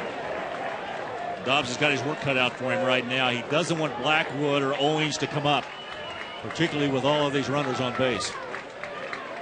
Boggs is the man he has to have. Key moment in this game.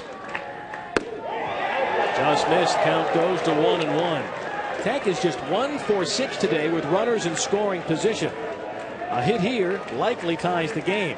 They have not been productive with men on base in the first 3 innings. 1-1. Now it's 1-2. Nice breaking pitch that time thrown by Dobbs.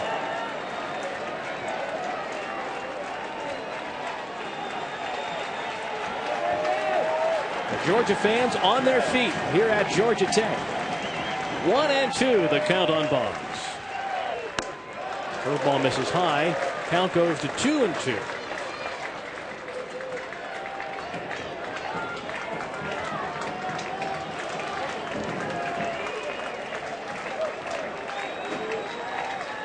This is the first team All-ACC center fielder standing in there. Terrific hitter. And he takes ball 3. And the bases are loaded 3-2. And here comes the key pitch here in this inning. Everybody at the stadium here in Atlanta on his feet.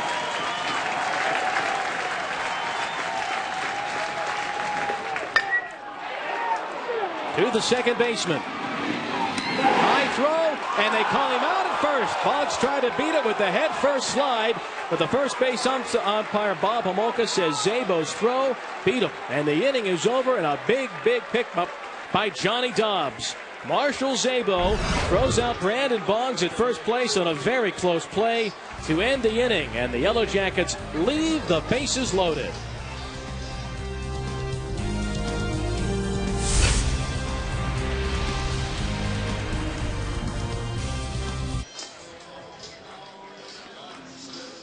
Georgia 5, Georgia Tech 3 as we go to the top of the 5th inning at a sold-out Russ Chandler Stadium here in Atlanta, Georgia. For those that don't have seats, everyone's being creative, trying to find a way to get in or find a rooftop here today. Boy, Boggs just barely thrown out at first base, and it remains a 5-3 ball game. And as always the case, the guy that makes the great play seems to be the guy that leads off the inning. Marshall Zabo will lead it off for Georgia.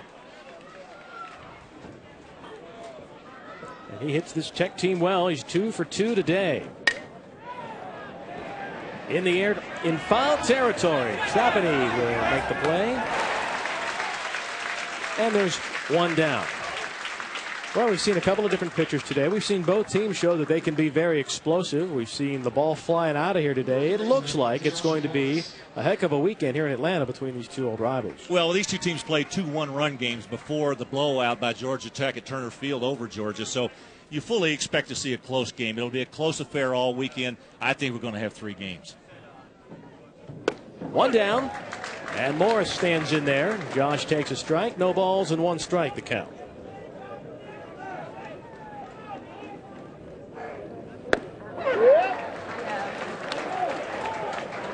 Oh, and 2.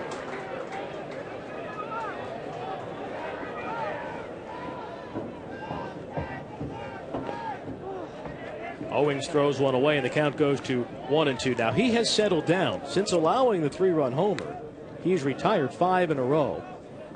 You'll recall that he allowed a 3-run homer on an 0-2 pitch, but since then, Micah Owings has been in complete control.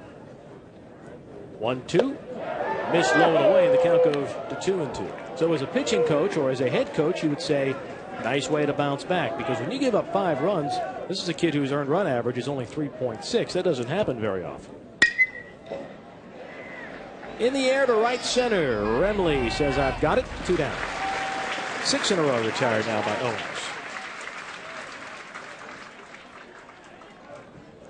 Right fielder Joey Side.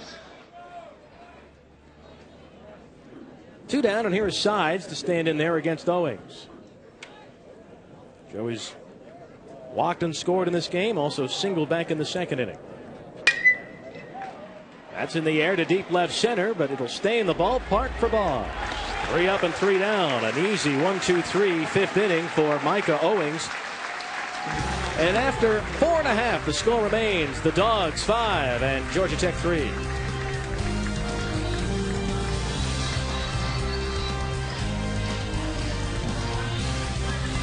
Georgia leads 5-3. Micah Owings, the pitcher for Georgia Tech, really settling down after allowing 5 runs in the third inning to Georgia. The road to Omaha continues with triple-header action at 4 Eastern on ESPN2. Florida State Seminoles battle the Hogs of Arkansas. Then at 7 Eastern on ESPN, Vanderbilt meets Texas. And then at 10 Eastern on ESPN2, it's Arizona and Long Beach State. Catch additional super regional coverage with ESPN College Grand Slam all weekend long. To order, call your local cable company or satellite provider. The road to Omaha on ESPN and ESPN2. Log on to ESPN.com for more information. Georgia Tech bats in the 5th. And Blackwood takes strike 1. The Georgia Tech Florida State series was one that was fun to watch during the regular season and also during the ACC tournament. Amazingly, Florida State lost all 3 at home, came back to beat Georgia Tech twice in the ACC tournament, and hasn't lost since. But tonight, boy, do they have a challenge on their hands in Fayetteville. Well, they do have, but Mike Martin always seems to be able to rally his troops, even when they go on the road. He's one of those guys that seems to have a mystique about him. I mean, people who come out and watch their baseball teams, even when they're on the road, they look at Mike Martin. They have such respect for him. Here's a man who has never won the College World Series, but he's been there so often. And they're playing an Arkansas team that was picked last in the Western Division the preseason this year. And it's also a baseball team that is coached by an awfully good young coach in Dave Van Horn, who is a graduate of Arkansas and did such a wonderful job in Nebraska getting them to the College World Series. That game's coming up later today, Florida State and Arkansas.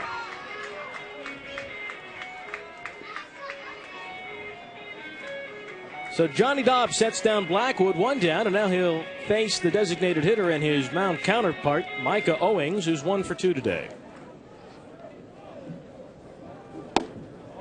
And he takes 1 high.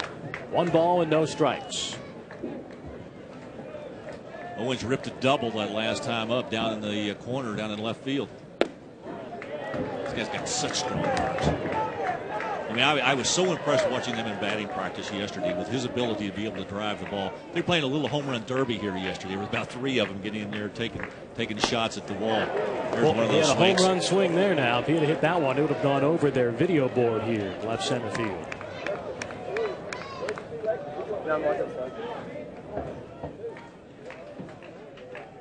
Two-1 to Owings. Curveball swung on and missed, and it's 2-2. Good job by Johnny Dobbs. He becomes a real key man, not only in this game, but in this series, because as Larry mentioned, they used 2 starters last weekend in all 4 games against Clemson. Here they got a good 3 2/3 innings out of Heil, and they have the lead. Now it's up to Dobbs to get it to their bullpen, because if there is one advantage that Georgia probably has in this series, it is in the bullpen. If they can take the lead into the 7th or 8th inning, they become very, very difficult. Strike 3. Owings goes down. 2 down in the 5th. That's the first strikeout for Dobbs. 2 down. Or would you agree with me, if there's one advantage that the Dogs have in this series, it is the bullpen? Yeah, I would agree with that. And I'm going to tell you what, the guy that's pitching out there right now, Dobbs, had a great weekend last weekend. He pitched 7 1/3 innings in that Athens regional. He won a game. His earned run average was 2.45. So this is a guy that comes out of the bullpen along with startup that gives them 2 solid, a right-hander, left-hander combination that I think makes them very tough.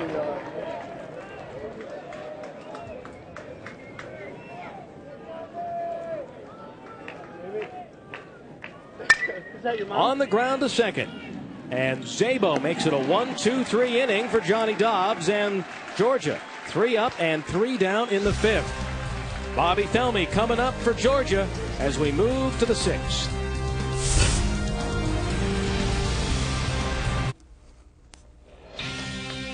Florida State players rubbing a little Omaha dirt there as they get ready for their game against Arkansas. That is coming up at the top of the hour on ESPN2, Florida State and Arkansas. Now let's go back to Atlanta. Bill Roth and Larry Conlon. All right, Dave, thanks. Felt a wonderful atmosphere in Fayetteville for that one. The Noles and the Hogs.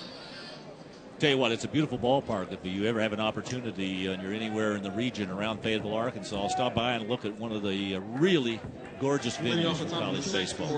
Frank Broyles should be very proud of that one. They'll have a good one, but we've got a great one here. 5-3, Georgia on top of Georgia Tech as the visitors, the Bulldogs, bat in the visitors' sixth inning. And Salmons will lead it off.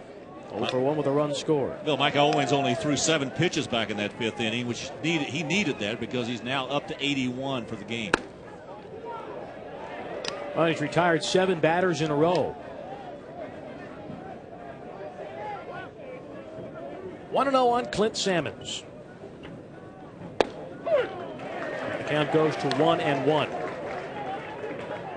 You know, not only did he have that big home run, which won that game last weekend against Clemson, he had a pretty good series. He hit 375, a home run, 4 runs batted in, made the all-tournament team.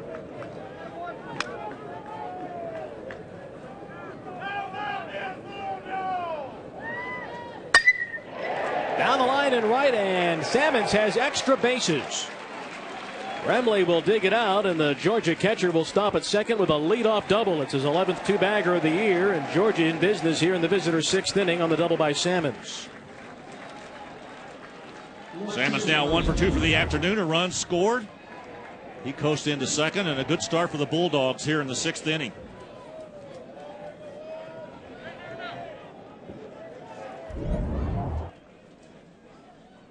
Now here is the red-hot left fielder Bobby Felmy, standing in from the left side against the right-handed throwing Owings. And he looks at a strike.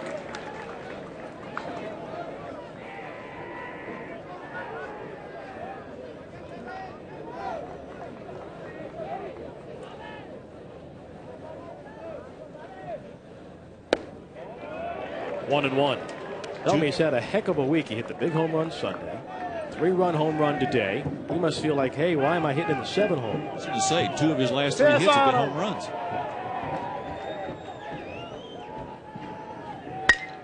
That's up the middle, and it gets through for a base hit. Salmons will be held at third. Outstanding throwing arm by Boggs out there, and Georgia has runners at first and third and nobody out to start the 6th inning. Another hit for the red-hot Bobby Felmy. Yeah, Felmy continues his hot hitting, and now they've got runners at the corners, Georgia does. And once again, this one kind of has seeing eyes right back up the middle between the shortstop Green and the second baseman Patterson. Georgia threatening again here in the 6th. Brian Burks is the reliever who has begun to loosen up in the Georgia Tech bullpen here in the 6th. Burks is one of their regular guys in the starting rotation, so Danny Hall is going to reach down and grab one of his regular starters and perhaps put him in there if Owens runs into more trouble. Owings misses low and away. 1 ball and no strikes. Well, another key moment in the game. Georgia had the big 5-run third. Then Georgia Tech left the bases loaded in the 4th. Now the Dogs have a chance to extend their lead. Felmy gets chased back by the Owings throw.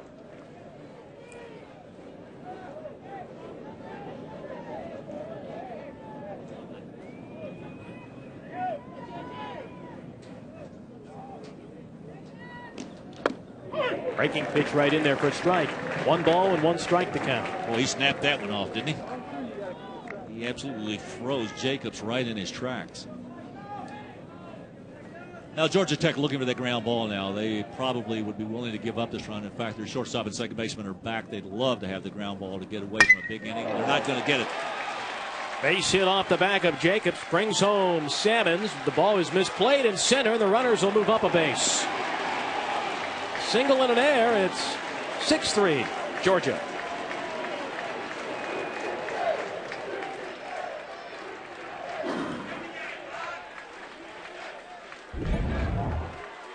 Watch again, the base hit right back up the middle.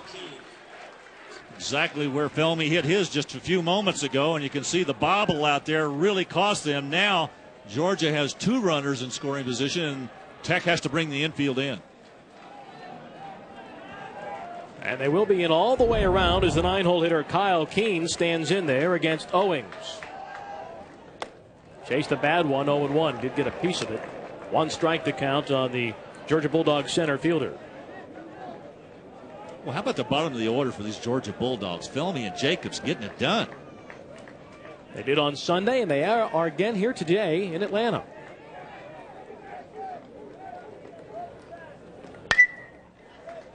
Now the count goes to 0-2 on Kyle Keene.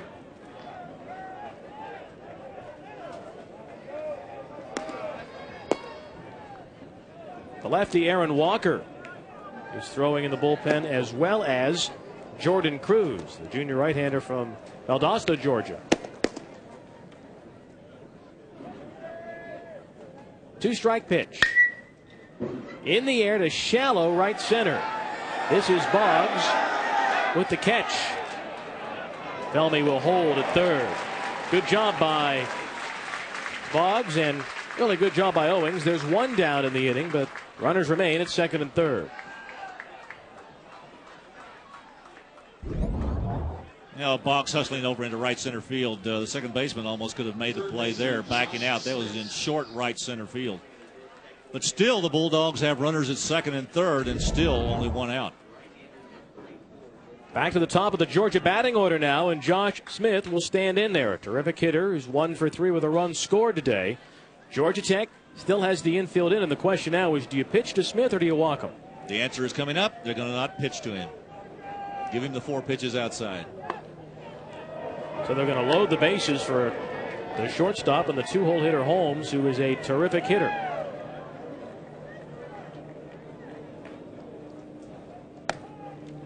There's ball 2.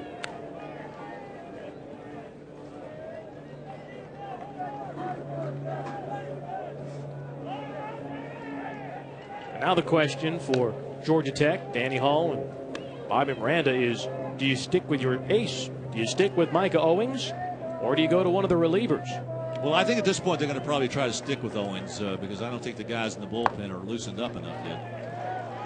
Well, that's his 4th walk, first intentional. Bases loaded, 1 out for the shortstop, Justin Holmes. And the pitching coach, Bobby Miranda, goes to the mound now, and they'll have a quick meeting with Owings and also the catcher.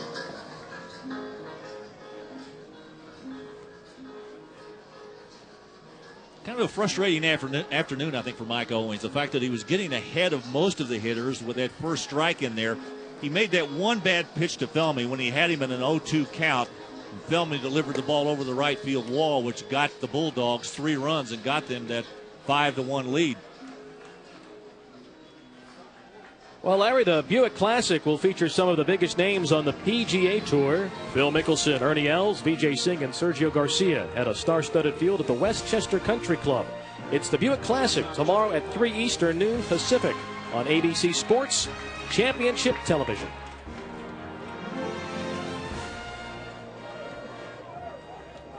Well, the Georgia Bulldogs have the bases loaded with 1 out here in the 6th inning. And Tech will play double play depth here. And Owings delivers. Fly ball to center. That'll be deep enough to get a run home, you'd think. Boggs makes the catch. Here comes Felmy. He'll tag and score, and it's 7-3. So Justin Holmes swings at the first pitch and gets a sac fly. Felmy scores easily, and the Bulldogs extend their lead to 4 runs. Second baseman Marshall Zabo. 2 down, and the hot-hitting Marshall Zabo will stand in there, the Georgia Bulldogs second baseman, who's recorded 2 more hits today against Georgia Tech.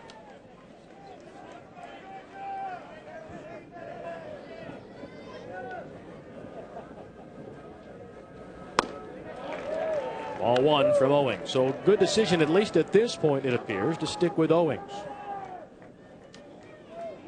You know he's the top pitcher. It's going to take a lot to get Danny Hall to pull him.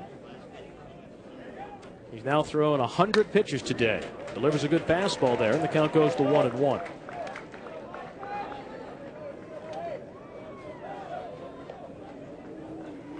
Szabo now 7 of 14 for the year against Georgia Tech's pitching.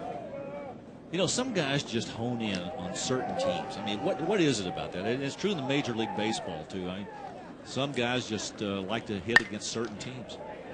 Certain hitters like certain pitchers. And vice versa. Some guys can get some of the great hitters out that have difficulty getting guys hitting 220 out. Well, that's certainly the case with this guy, Szabo. He likes hitting Georgia Tech pitching for whatever reason. 1-2, though, is the count on the second baseman for the Georgia Bulldogs. Fastball high, 2-2 the count.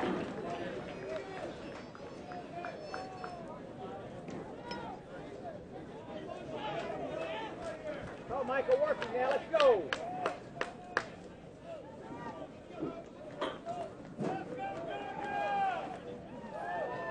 Here's the 2-2 from Micah Owings. Owings says he's got it. Pitcher in foul territory, does so. Takes care of it himself, and the inning is over. But it's a happy Georgia Bulldog dugout. The Dogs add 2 runs, and in the middle of the 6th, Georgia leads 7-3. Coca-Cola brings you Championship Expressions.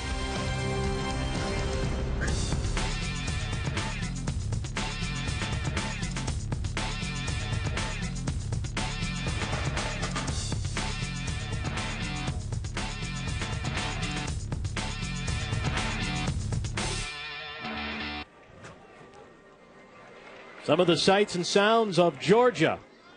And the Battle of Georgia is on, but much more than bragging rights on the line. Georgia and Georgia Tech in Game 1 of their Super Regional. The winner advances to the College World Series, and a bit of a surprise, you might say. Georgia is the 4th-seeded team in this tournament. Georgia Tech is, but the Georgia Bulldogs have come in and have taken a 7-3 lead over the homestanding Yellow Jackets. And if you might be wondering who they would play in Omaha, they will play the winner of the Long Beach State Arizona Regional, Super Regional out west. Nikias drives one deep to right. That ball is gone. The ball just flying out of here to right field today. And Mike Nikias hits his 8th home run of the season. And here come the Yellow Jackets trying to get right back into it again. They're a bounce-back team. It is 7-4. As Bill said, home run number 8 and RBI number 33 of the year for Mike Nikias, and the ball continues to travel well going to the right side. Kind of a hanging breaking pitch up around the shoulders, and he knew what to do with it. Whit Robbins stands in there now. 0 for 1 with a walk today is the Georgia Tech first baseman.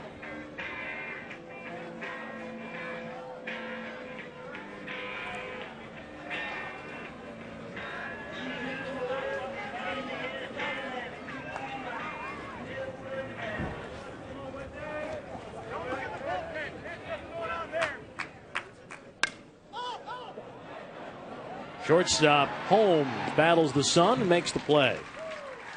1 down here in the 6th inning. We're at Russ Chandler Stadium in Atlanta, Georgia. It is Game 1 of our best-of-3 series, the Super Regional. Regular season co-champions of the SEC, the Georgia Bulldogs, and the regular season champs of the Atlantic Coast Conference, the Georgia Tech Yellow Jackets. I'm Bill Roth, along with Larry Conley, on a hazy, hot, and humid day. This is a good day to sit on the front porch in Georgia with a tall lemonade and watch some baseball.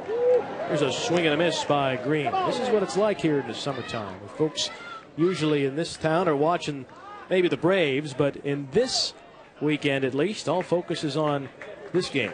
Coming up next on the road to Omaha, Florida State and Arkansas on ESPN2. Another ACC-SEC battle here this weekend.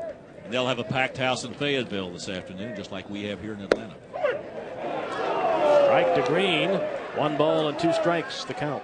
The shortstop, Tyler Green, is one of 19 players that's been invited to the 2004 USA Baseball National Team Trials this summer. Ball hit in the air to right side. Doesn't even have to move much. Makes the grab. 2 down. Oh, it's been an exciting game. We've seen a lot of high-powered offense. Szabo started things with a 2-run base hit, gave Georgia a 2-1 lead. Then Felmy goes yard, a bomb, a 3-run homer to right, and the Dogs were up by a score of 5-1. But Patterson answered right back for the Georgia Tech team with a big 2-run home run of his own. There's a base hit by Jacobs as well. It was misplayed in center field by Boggs, and that made the score 7-3. Now it's 7-4 with the home run here by Nikias.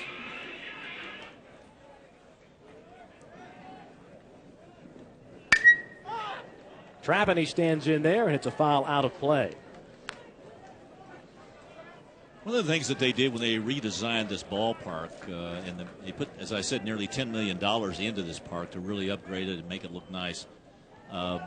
They allowed a lot of free space in foul territory to allow you to make plays. I see so many parks today that they've just taken away all the foul territory. Not here.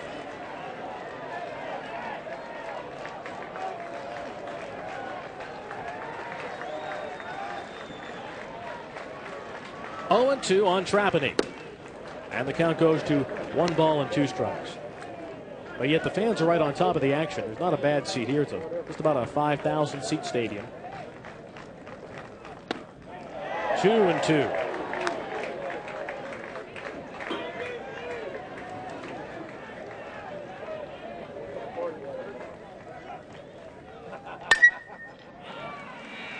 Right at the center fielder Keene. And the inning is over. But Georgia Tech gets back into it with a home run by the catcher. Mike Nikias drives one deep to right field, going the opposite way. And after 6, it is UGA 7 and Georgia Tech 4.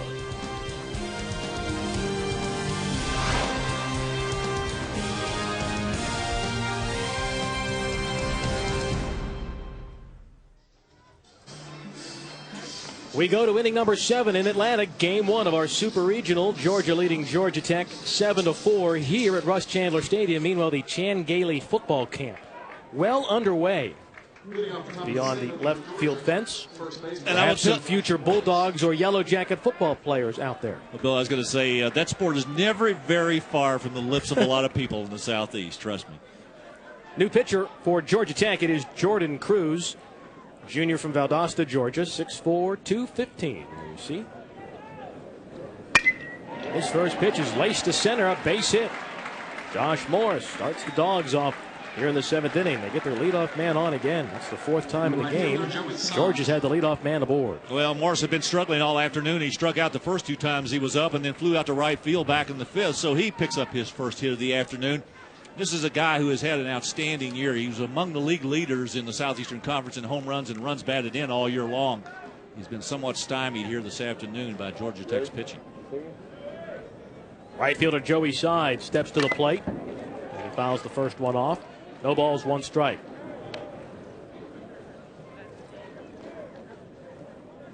Cruz, a guy that will get it up there in the 88 to 90 mile per hour range with his fastball. He's got a good slider and a good split finger.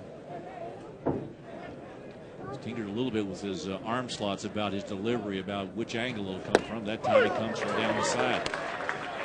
And the count goes to 0-2 on Side. That's nasty when you're a right-handed hitter and the guy drops down, throws you a 90, 91 mile an hour fastball moving away from you. Come on. That just missed. 1 ball, 2 strikes. Defending all right-handed hitters, as I was.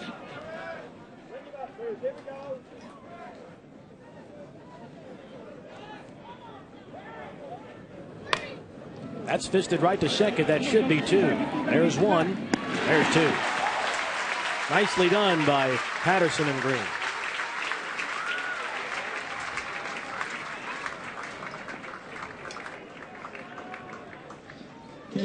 Salmons. 2 down. Here's Salmons, who's had a good day. Now it's the old 4-6-3 double play. Nicely turned right here. Patterson to Green to Robbins.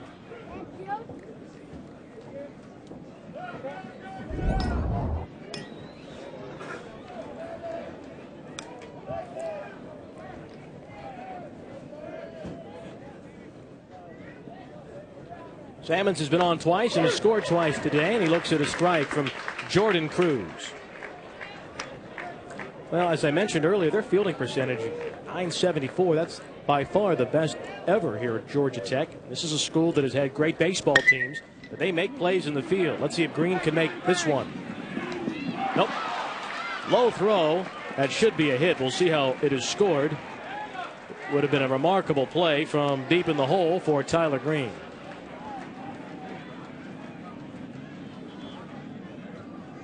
Watch it again. You'll see Green go deep into the hole. I really don't think he had a chance to throw out this runner. Although, you know what? If the pick's made, he's going to get him out. Whit Robbins looked like he had that one pretty well focused in, and it went right off of the edge of his glove.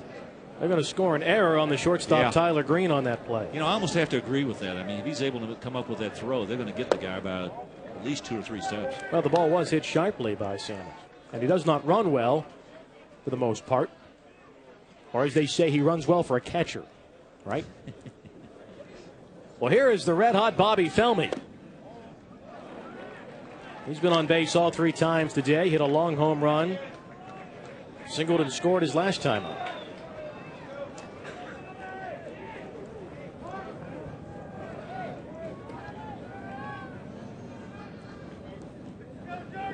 (2-0). That's outside. 3 balls, no strikes.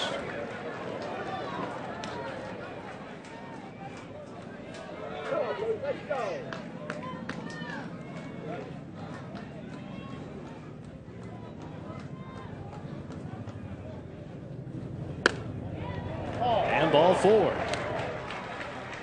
So an error and a walk after 2 down, and that'll bring up the designated hitter, Jacobs. You know, oftentimes if you're facing the Georgia Bulldogs, you don't want to take a look at the guys in the middle of this lineup. Zabel, Morris, and Side. Right now, nobody wants to look at Felmy and Jacobs. They're the 2 guys that are doing the most damage.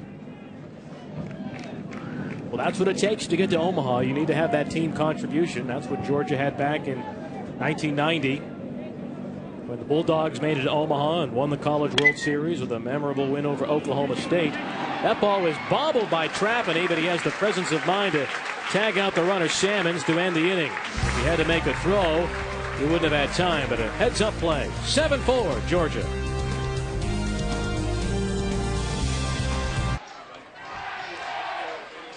Home half of inning number 7. The Georgia Bulldogs leading Georgia Tech 7-4 in game 1 of our best-of-3 series. The bottom of the batting order doing it for Georgia. It started on Sunday when Felmy and Jacobs hit the back-to-back home runs in the 9th inning, and it has continued here today. Felmy a key 3-run home run in the 3rd, and then Jacobs with a clutch RBI single in the 6th inning. These are the 7 and 8 hitters in the Georgia Bulldogs batting order, but they are delivering clutch hits in clutch situations in the NCAA tournament. And as a result, Georgia leads 7-4 as the homestanding Yellow Jackets bat in the bottom of the 7th inning, and a new pitcher for the Dogs. And a guy by the name of Will Startup. Don't blink, you'll miss 5 or 6 of his pitches. Because this guy likes to get the ball, get on the rubber, and get ready to pitch. Top of the order, Patterson stands in there. Bottom of the 7th. There's a strike, 1-1. Tell you a little bit about Startup. He throws at about 85 to 90. Good fastball, slider, changeup. He was the NCAA Athens Regional Most Outstanding Player last weekend.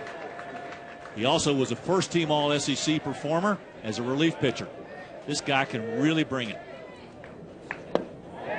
Ball's behind, 3-1 on Eric Patterson.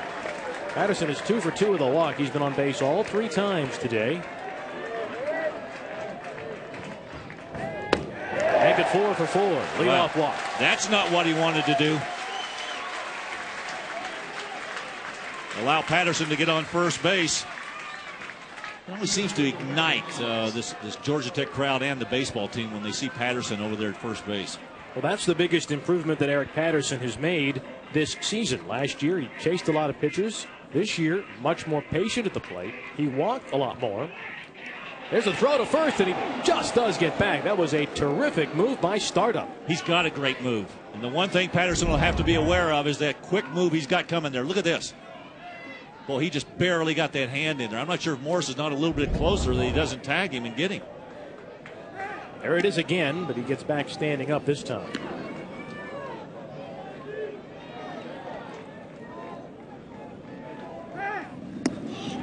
Close again, but he's safe. Patterson had stolen 29 bases in a row before he was thrown out in the ACC tournament. Actually, he was picked off first. Startup knows they got to keep him close. Breaking ball for a strike, 0-1 on Boggs. Boy, it makes a big difference when you got that guy who's a left-hander staring you right down the barrel. Patterson a little reluctant to take that extra step, the one he was getting when he had those right-handers out there. They got him with a good throw, but he gets back easily.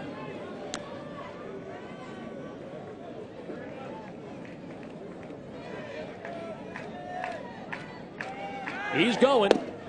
Here's the throw by Salmon. Not in time. Stolen base number 48 on the season for Eric Patterson.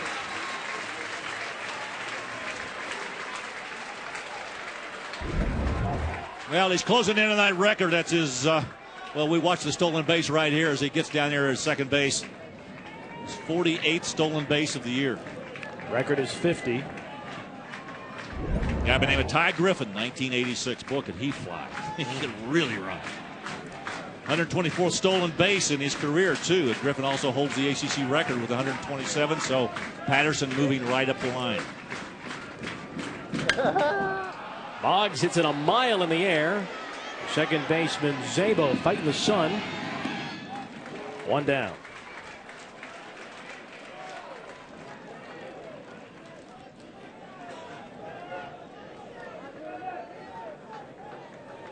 Well, it may not seem very big at this moment. That right there might have been a very key play, because if he hits the ball on the ground and they move the runner to third, Georgia likely would have conceded the run on a ground ball. Exactly, but with that 3-run lead out there, they have a little leverage, you know, a little open space there.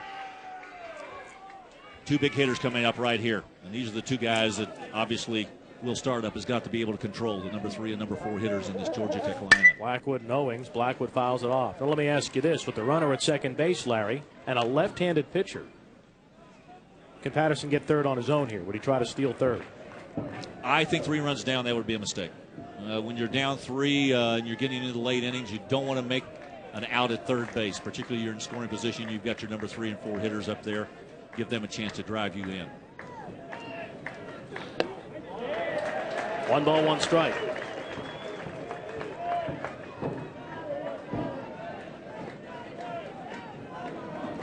And the thing about it is that Blackwood and Owens both have had great years this year. Mike Blackwood just took over the team leadership in RBIs with his run batted in earlier in the first inning. Here's the 1-1. That's right through there. 1 and 2 on Blackwood. See, Bill, we've talked a great deal about these two clubs having met 3 times already this year, but you've got to remember that most of these pitchers that are going out here are not the same guys that pitch during the middle of the week. They haven't seen these guys. So, and I mean that in a way that they save them for the weekends, for their conference games. So during the week when these 3 games were played, there were different guys going out there on the hill. They weren't the number 1, number 2, or number 3 guys that were going out there. We should mention they didn't play 3 days in a row. They played 3 single midweek games during the season. Blackwood hits it to left, but right at the left fielder, Felmy. And there are 2 down here in the 7th.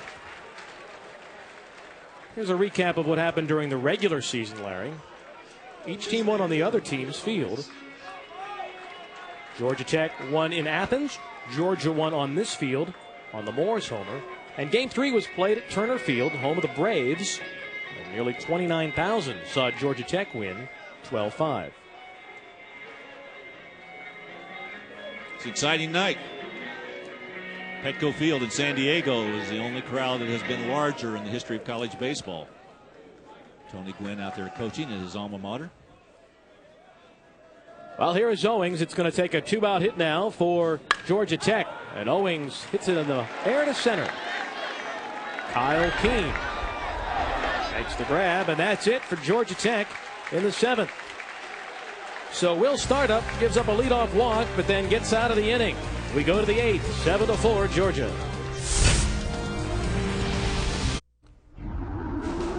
Florida State and Arkansas.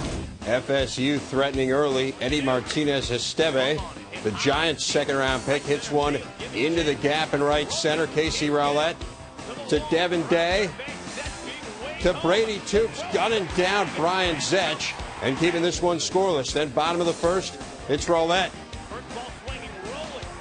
And it is gone. The Hogs, preseason 11th place pick in the SEC on top. 1-0, Bill. Hi, Dave. Thanks. Well, Larry Conley, you mentioned it. Arkansas has had a magical season. They have indeed, and Dave's right. They were picked, in fact, in the Western Division of the Southeastern Conference, they were picked to finish last. Ended up as co-champions with Georgia this year in the SEC. Georgia leading here 7-4. The Dogs batting in the top of the 8th inning. 9, 1, and 2 batters facing Cruz. Jordan Cruz, who came on in the 7th. That missed inside. 1 ball, 1 strike, the count on Kyle Keene, who's 0 for 3 today. Bill, Danny Hall has used Jordan Cruz mostly in righty-righty situations, short situations where he can only pitch 1, 2, maybe 3 batters, but not today. He's going with him a little bit longer today.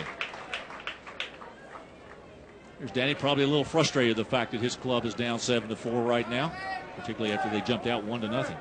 Well, they had some opportunities. They left the bases loaded. They have not been productive with runners in scoring position. He tried to butt his way on a 1-2 pitch and missed. He's done. 1 out in the 8th.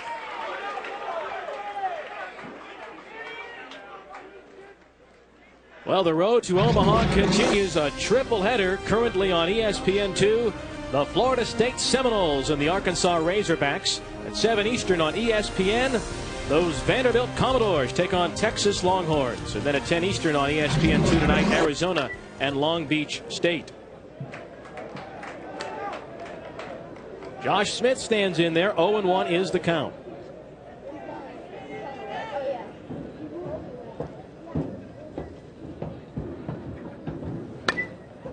There's a foul to the screen. Quickly, no balls and 2 strikes on the Georgia Bulldog third baseman. Yeah, but when they started the seeding for the NCAA tournament, they were the top 8 seeds: Texas, South Carolina, Miami, Georgia Tech, Stanford, Rice, Arizona State, and Arkansas. And already teams 5, 6, and 7, the 5, 6, and 7, 8, 7 seeded teams are gone. Josh Smith goes down. Quickly 2 down here in the 8th inning. And those teams were Stanford, Rice, and Arizona State. All 3 of them already out of the tournament. Watch again. Well, he drops down and drops it right in there. The left-hander ball moving away from him. That kind of backdoors him a little bit. Tough pitch. Cruz looking strong. Quickly 2 down, and the batter is the shortstop Justin Holmes with nobody on here in the 8th. That's fouled down the third base side. I know a lot of you folks in Texas proud of your Longhorns, and rightly so. Number 1 seed in this tournament. But the Vanderbilt Commodores, you said last year we saw what was Southwest Missouri State that surprised everyone, making it all the way to Omaha. Vanderbilt had a great year in a terrific league, and they've got some arms on that pitching staff. Yeah, they got a couple of guys that can really throw. Jeremy Sowers, I mentioned earlier, the left-hander, and of course Ryan Mullins, another left-hander that they have, which will be very interesting for the folks down there in Texas to have the chance to see 2 really good quality pitchers. But I'm not taking away anything from Augie Garrido's club. I mean, the Texas Longhorns are a very solid baseball team.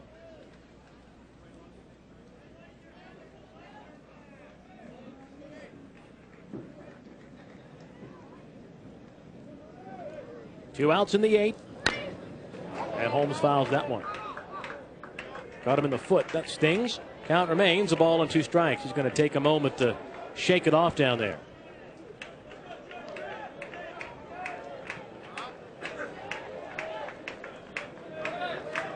Georgia Tech's been to the College World Series twice, in '94 and '02 under Danny Hall.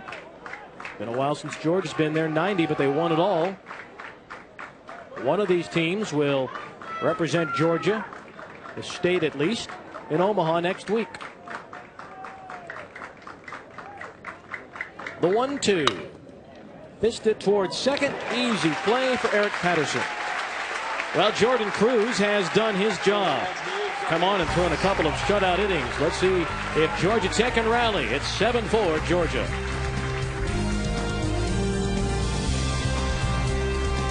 Getting late for Georgia Tech. The Yellow Jackets down 7-4. Their fans either in the stands or across the street at the, what is that, the Pi Kappa House, watching the game today. The fortunate thing, if you're in a fraternity at Georgia Tech, you can get to the roof of your house. You can watch some baseball here. Bottom of the 8th. Remley to lead things off, and he takes a strike from Will Startup. The 0-1 is high, 1-1. For those of you who have not been to the Georgia Tech campus, it is in downtown Atlanta. We can see all the buildings and the skyline of Atlanta, yet it has a very suburban feel to it with this campus. Remley hits it in the air to right, side along the line. He's got it, one down. Well, started off, has come on and done his job after that initial walk to the leadoff batter, Eric Patterson. He has retired 4 in a row now. He's got 8 saves on the year. I mean, this is a guy that is one of the really veterans in the Southeastern Conference and coming out of that bullpen. And as I said earlier, he just works so fast. So as a batter, should you step out? The NCAA is very strict. They don't want you to step out unless you swing and miss or there's a foul ball. What do you do as a batter to disrupt him, Larry? Well, you know what? I think a lot of what happened last weekend revolved around the fact that he was working so fast, because Jack Leggett, the coach at Clemson, got one of his players to start stepping out and was starting to delay the play a little bit. And my understanding was that Startup had a conversation, a yelling conversation with the batter at the home plate, the Clemson batter. And the umpire asked him not to do that in a very kind way. And Dave Pernell went out and began to discuss it with the umpire about it, and that got him tossed. Nickius turns and rips one to left. That'll be extra bases for the Georgia Tech catcher. And he slides into second with a 1-out double. Third hit of the game for Georgia Tech catcher Mike Nickius. He's got a single, a homer, and now a double. His 11th of the season. Turns on it pretty well right here. Drives it into left field. You can see Felmy over there in a hurry. Gets it back in. Keep the runner at second base.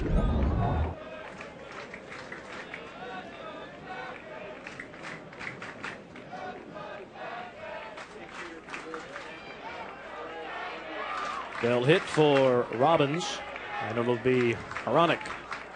The pinch hit here for Whit Robbins. We're at Russ Chandler Stadium on the campus of Georgia Tech. The road to Omaha, next week's College World Series beginning here in Atlanta this year. And the Georgia Bulldogs with a 7-4 lead here in the 8th inning over their rivals, the Georgia Tech Yellow Jackets. And the Dogs have their ace reliever, Will Startup, on the mound here in the 8th inning, trying to save things. Georgia Tech has a runner at second base and 1 out. Hronek, the pinch hitter. Hronek 327 on the year. 7 doubles, a triple, a couple of home runs, and 18 runs batted in. And he looks at a strike. If there has been a downfall for Georgia Tech today, the Jackets have had runners on, and they've had them in scoring position. But as of now, they are 1 for 9 in the game with runners in scoring position. That's why they're down 7-4. Hronek fouls it out of play 0-2. You credit Heil and then Dobbs for getting out of some jams, including a bases loaded situation in the 4th inning.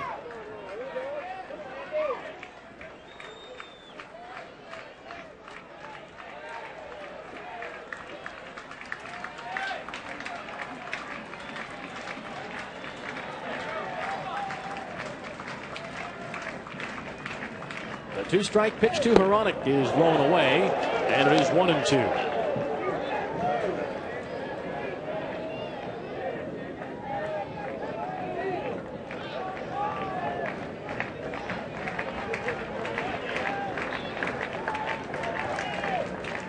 Startup throws. Hronek hits it towards short. Holmes with a high throw, but 2 down as Morris hauls it in. Nickius takes third on the play. With 2 down, the batter will be the shortstop, Green.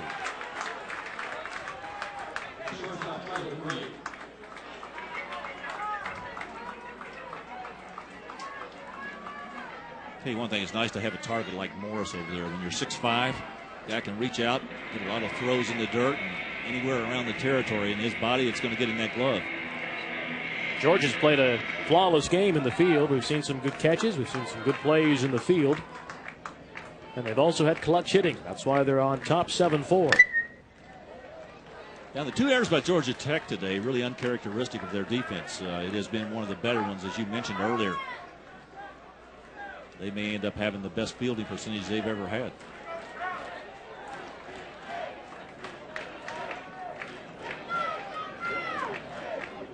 Nickias leads from third and Green. Misses on the change. 0-2. Oh, did he have him out in front on that pitch? Watch this again. This is a thing of beauty. Turns it over a little bit, and he is way out in front of that pitch. Startup. A wily left-handed veteran, at least for a college player. Here's his 0-2. Fastball high, says the plate umpire, Ken Eldridge. Startup took a step and a second step towards the dugout. He thought he had him.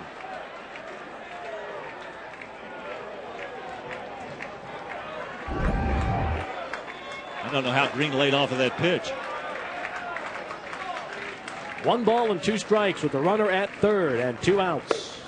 That one is high. 2-2 the count now. But you know what a comfort it is to have a guy like Startup in your bullpen. I mean, what does it do for the psyche of your baseball team to know if you get to the 7th or 8th inning, you can go down there and you've got confidence in a guy to come out here and do the job for you. 2-2 is fouled back. Well, the Georgia strategy was if we can just get the lead late, we have the advantage because we've got the ace lefty. I mean, this is his 29th appearance of the year, which is the most for anybody on the Georgia staff. He is 7-2. He's throwing a lot of innings. I mean, he has thrown 69 innings out of that bullpen. That's a lot for a college baseball pitcher. The Georgia fans, you can see standing, making a lot of noise here in Atlanta. Here's the 2-2. Green hits it hard. Knocked down by Holmes, but he'll have no play. It's 7-5.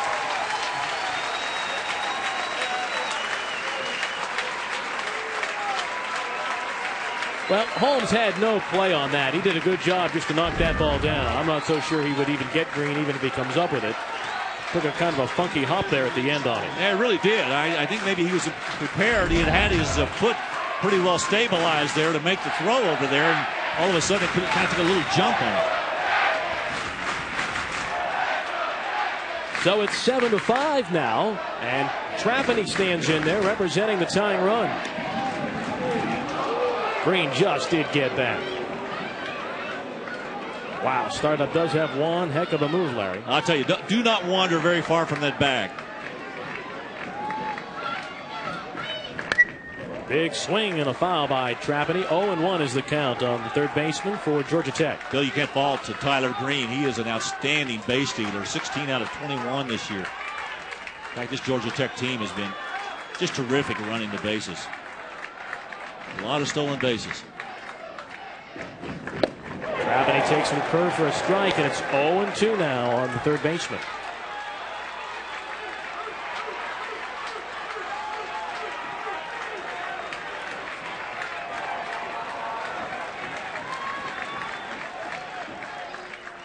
Now Trapani asks for time. Probably not a unwise move for the pitcher. Trapani steps out, making Startup take an extra few seconds for a guy that likes rhythm. Swing and a miss. He struck him out again. Great off-speed pitch by Will Startup, and the inning is over. But Georgia Tech gets a run on a couple of hits. Startup, though, closes the door, striking out Trapani to end the eighth.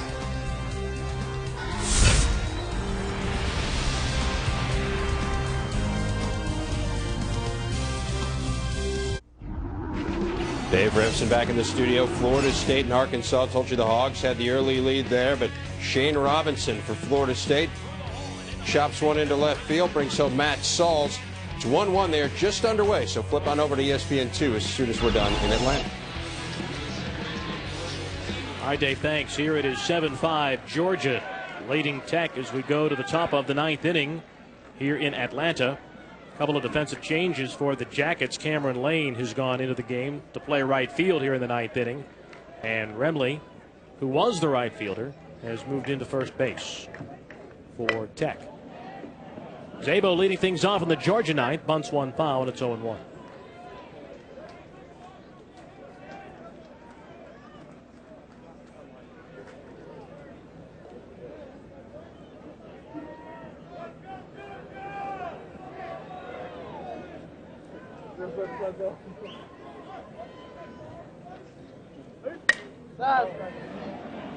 Shallow left center, and an easy play for Tyler Green. One up and one down. I'll tell you, Cruz has done a really nice job out of the bullpen. Jordan has come in. He came on in the 7th inning.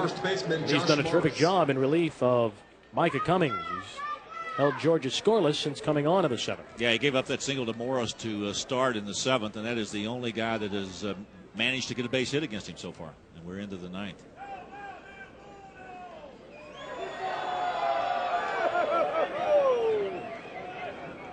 Here is Morris, who's 1 for 4. Got a single his last time up.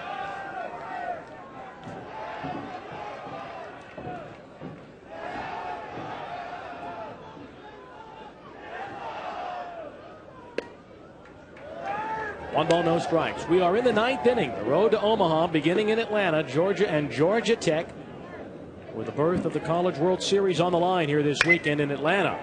That ball is hit high in the air, but it will stay in the ballpark for Blackwood. 2 down. Let's look at our Pontiac high performance moment for the Georgia Bulldogs. Any question? Bobby Felmy. What a week he's had. 3-run home run in the 3rd inning. That made it 5-1 at the time. The difference in the ball game and our Pontiac high performance moment.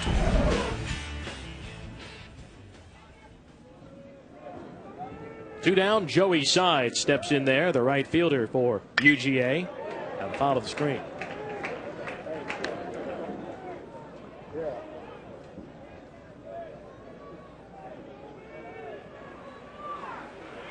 There's Felmy, left fielder. Every year you see it, you know, teams that get to Omaha, the teams that succeed at Omaha, so oftentimes it's not the 3, 4, 5 guy or the star of the team that does it. Not that it's uncommon for those players to play well, but it takes a full roster, contributions from everyone on your team to make it to the College World Series. And Bobby Felmy doesn't deliver that home run last weekend against Clemson, and perhaps that 3-run blast today, they don't even have a chance to get to Omaha. Cruz misses high. 2-2. The count on the right fielder, Joey Side.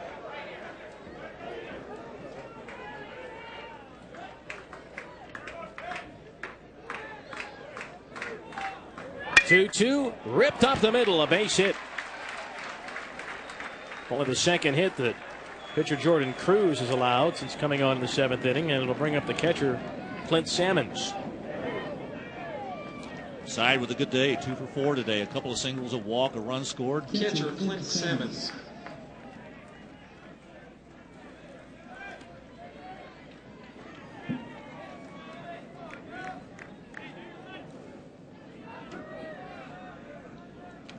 Clint, one of the more enthusiastic Georgia players here. In fact, both teams are very loose. They're both very confident.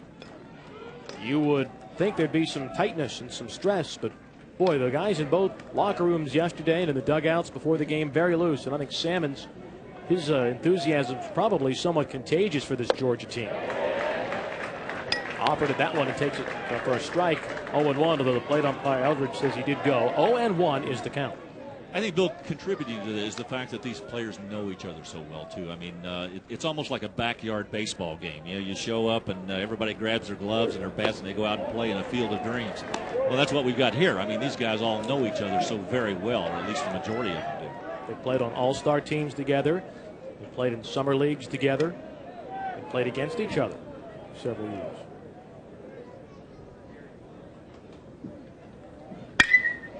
That's ripped to left field, a base hit. Back-to-back singles with 2 down. And here comes the man we've been talking about, Bobby Felmy. He's been up 4 times today, and he's been on base 4 times today. Some action in the Georgia Tech bullpen. That's Aaron Walker, left-hander from Ohio, loosening in the Tech pen. Now time is called, and Nikias is going to go to the mound. I think that what they're trying to do is delay a little bit here, maybe to get Walker a little warmed up. He is a left-hander, and Felmy is hitting from that left side.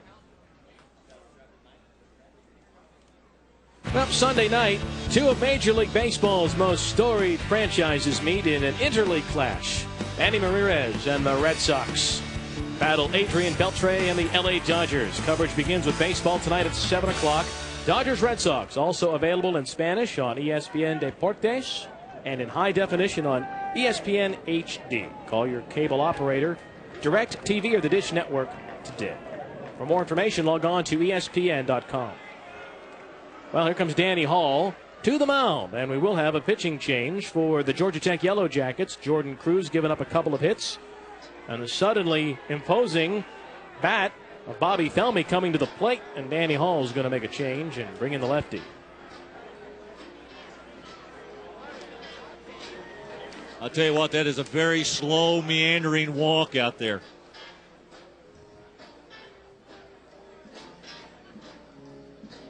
Still having the conversation. I'm not sure Ken Eldridge is not going to go out and have to break this one up.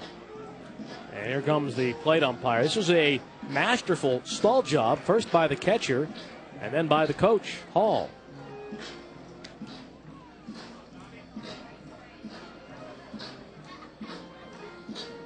Yeah, Tech's got Nick Wagner, the right-hander, warming up in the bullpen right now, too. And they're going to go with the lefty. They've made the call. So it will be Aaron Walker coming on for Georgia Tech. And he'll inherit a couple of base runners and Felmy at the plate when we come back to Atlanta.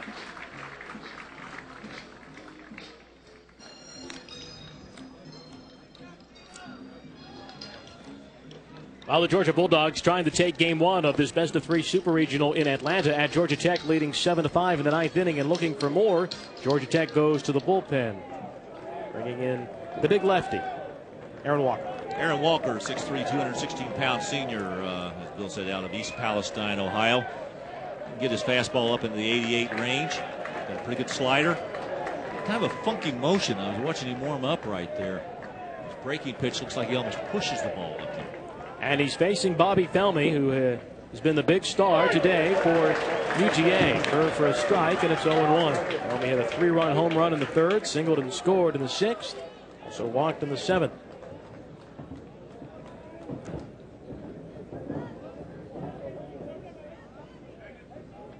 The 0-1 curveball belted to center and hit deep.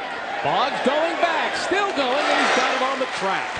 Felmy hit that one right on the button, but right at the center fielder Boggs at the deepest part of the ballpark.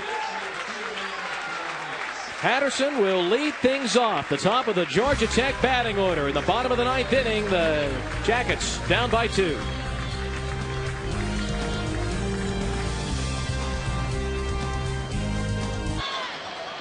Bottom of the ninth inning, Georgia leading 7-5, trying to take game one of this Super Regional, but some disturbing news for Georgia fans. Bobby Felmy injured himself, is in the dugout receiving treatment on this swing, Larry. And I'm not sure what it is. I watched the end of this to see if he doesn't reach down and grab his calf. The swing was fine. I mean, he simply turned. I was concerned it might be a groin pull. And he pulled up at the end right there, and he bent over at his waist. Trying to watch to see what the trainer is going to do as far as trying to take care of him. Jonathan Wyatt has gone into the game to play left field for UGA. Well, it's the bottom of the ninth, last chance for Tech, but the top of the batting order, Eric Patterson against Will Startup. 1 ball, 1 strike. What a great matchup. One of the really good quick hitters down the line. Has a way of finding a way to get on base against one of the best relief pitchers in college baseball. 1-2 the count on Patterson. 7-5 Georgia. It led since the third inning when Felmy's 3-run homer put the Diamond Dogs up 5-1 at the time.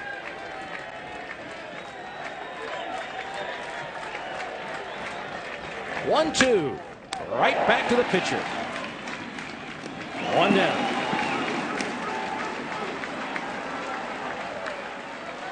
Starting to hear a few of those dogs bark right now.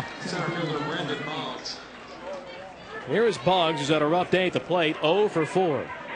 If we can get a report on Felmy, we'll pass it along to you. Hopefully, it's just some cramps.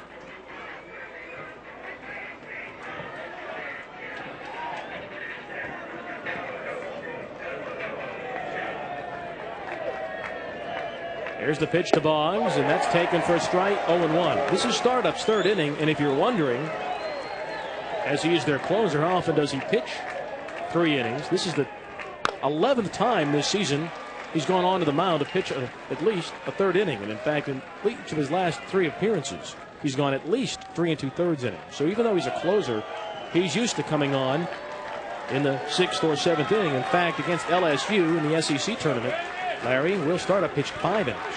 Well, and it's the point I'm getting back to. I mean, he came into this game having pitched 69 innings, and he has yet to start a game.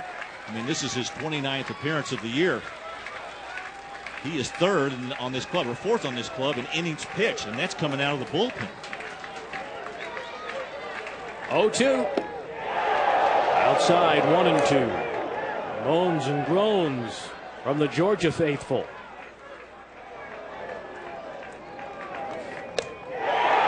And more moans and groans. It's 2-2. They're hanging on every pitch, the red-clad Dog fans in the first base bleachers here at Russ Chandler Stadium. And there are a lot of them. Here's the 2-2.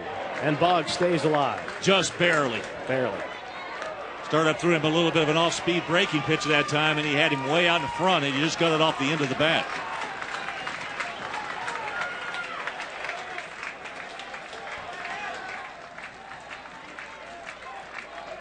Two. Inside, 3-2. On deck is Blackwood and then Micah Owings, the heart of the Georgia Tech batting order. Here's the 3-2.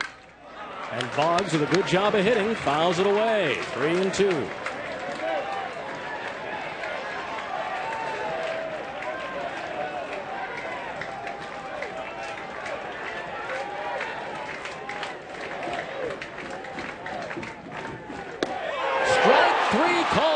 Inside corner. Startup strikes out Boggs, and Tech is down to its last out. Big pitch for Will Startup. When he needed the fastball, he ran it in on the right-handed hitting Boggs, catching that inside corner. He and Eldridge rung him up, and that's the second out here in the 9th. Boggs can't believe it.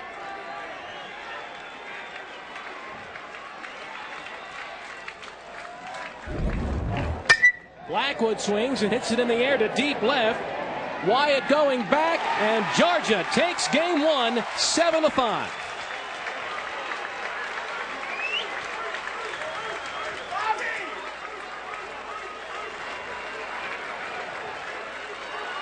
What a job by Will Startup. He comes on in relief and pitches 3 terrific innings, and the Georgia Bulldogs have come to Georgia Tech, and they take the first game in this Super Regional over Georgia Tech by the final of 7-5. You know, the thing about it, Bill, is the Startup comes in. He gives up that double back to Nickius back in the 8th inning, and then the infield single, and that was it. And that was all they could get off of him.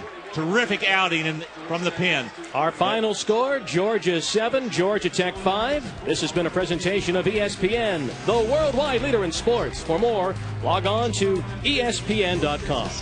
For Larry Conley and our entire ESPN crew, this is Bill Roth saying so long from Atlanta. Now, let's join Dave Revson in our NCAA Championship Studios. Dave?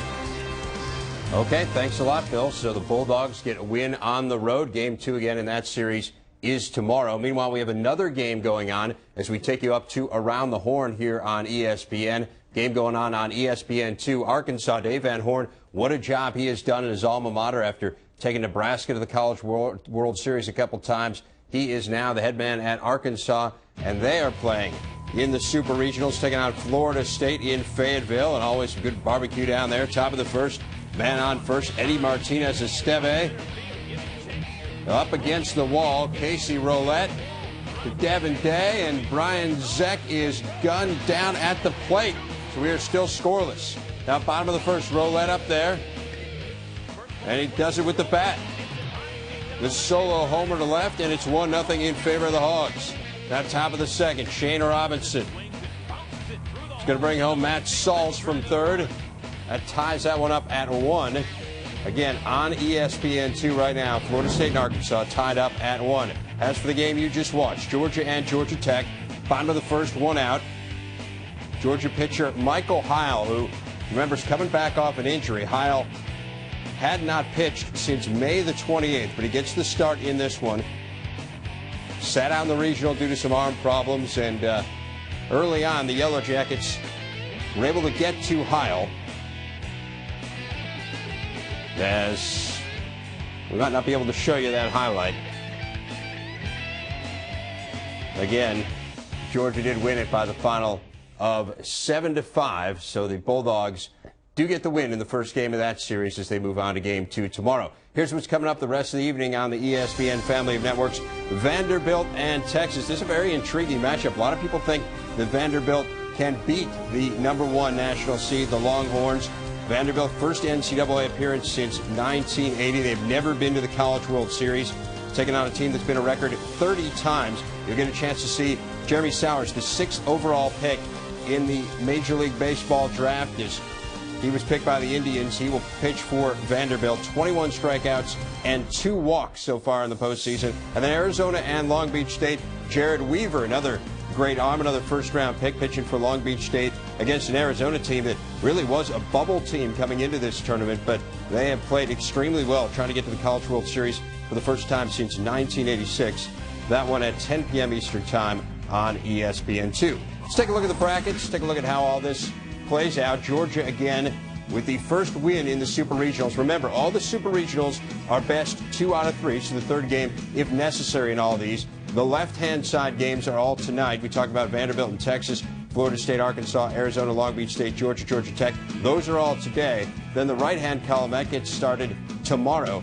East Carolina and South Carolina. Intriguing matchup right there. East Carolina in the Super Regionals for just the second time ever. 5 players with double-figure homers. South Carolina hit 101 homers as a team, 25 more than any other SEC team. So that could be a real slugfest. Tulane, a team that plays some small ball, kind of a contrast there. Second Super Regional appearance. Remember, they were in the College World Series a few years ago. They're one of 2 3 seeds remaining. They will take on Cal State Fullerton, a team that has made it to the College World Series. Were there last year. Starting pitchers, a .89 ERA so far in this tourney. Other games tomorrow, Texas A&M and LSU, and Florida and Miami. Florida State at Arkansas. Again, that game available on ESPN2. They have moved now to the top of the third. It's the Noles and the Razorbacks all tied at 1 in this one. Roulette with the home run for Arkansas, again, in the bottom of the first. So if you want to watch that game, you want to continue watching college baseball, it's available all day. It's about 1 o'clock in the morning Eastern Time. That game's on ESPN2. In the meantime, here on ESPN, we're going to take you now to Around the Horn. Enjoy that again. More college baseball on ESPN2.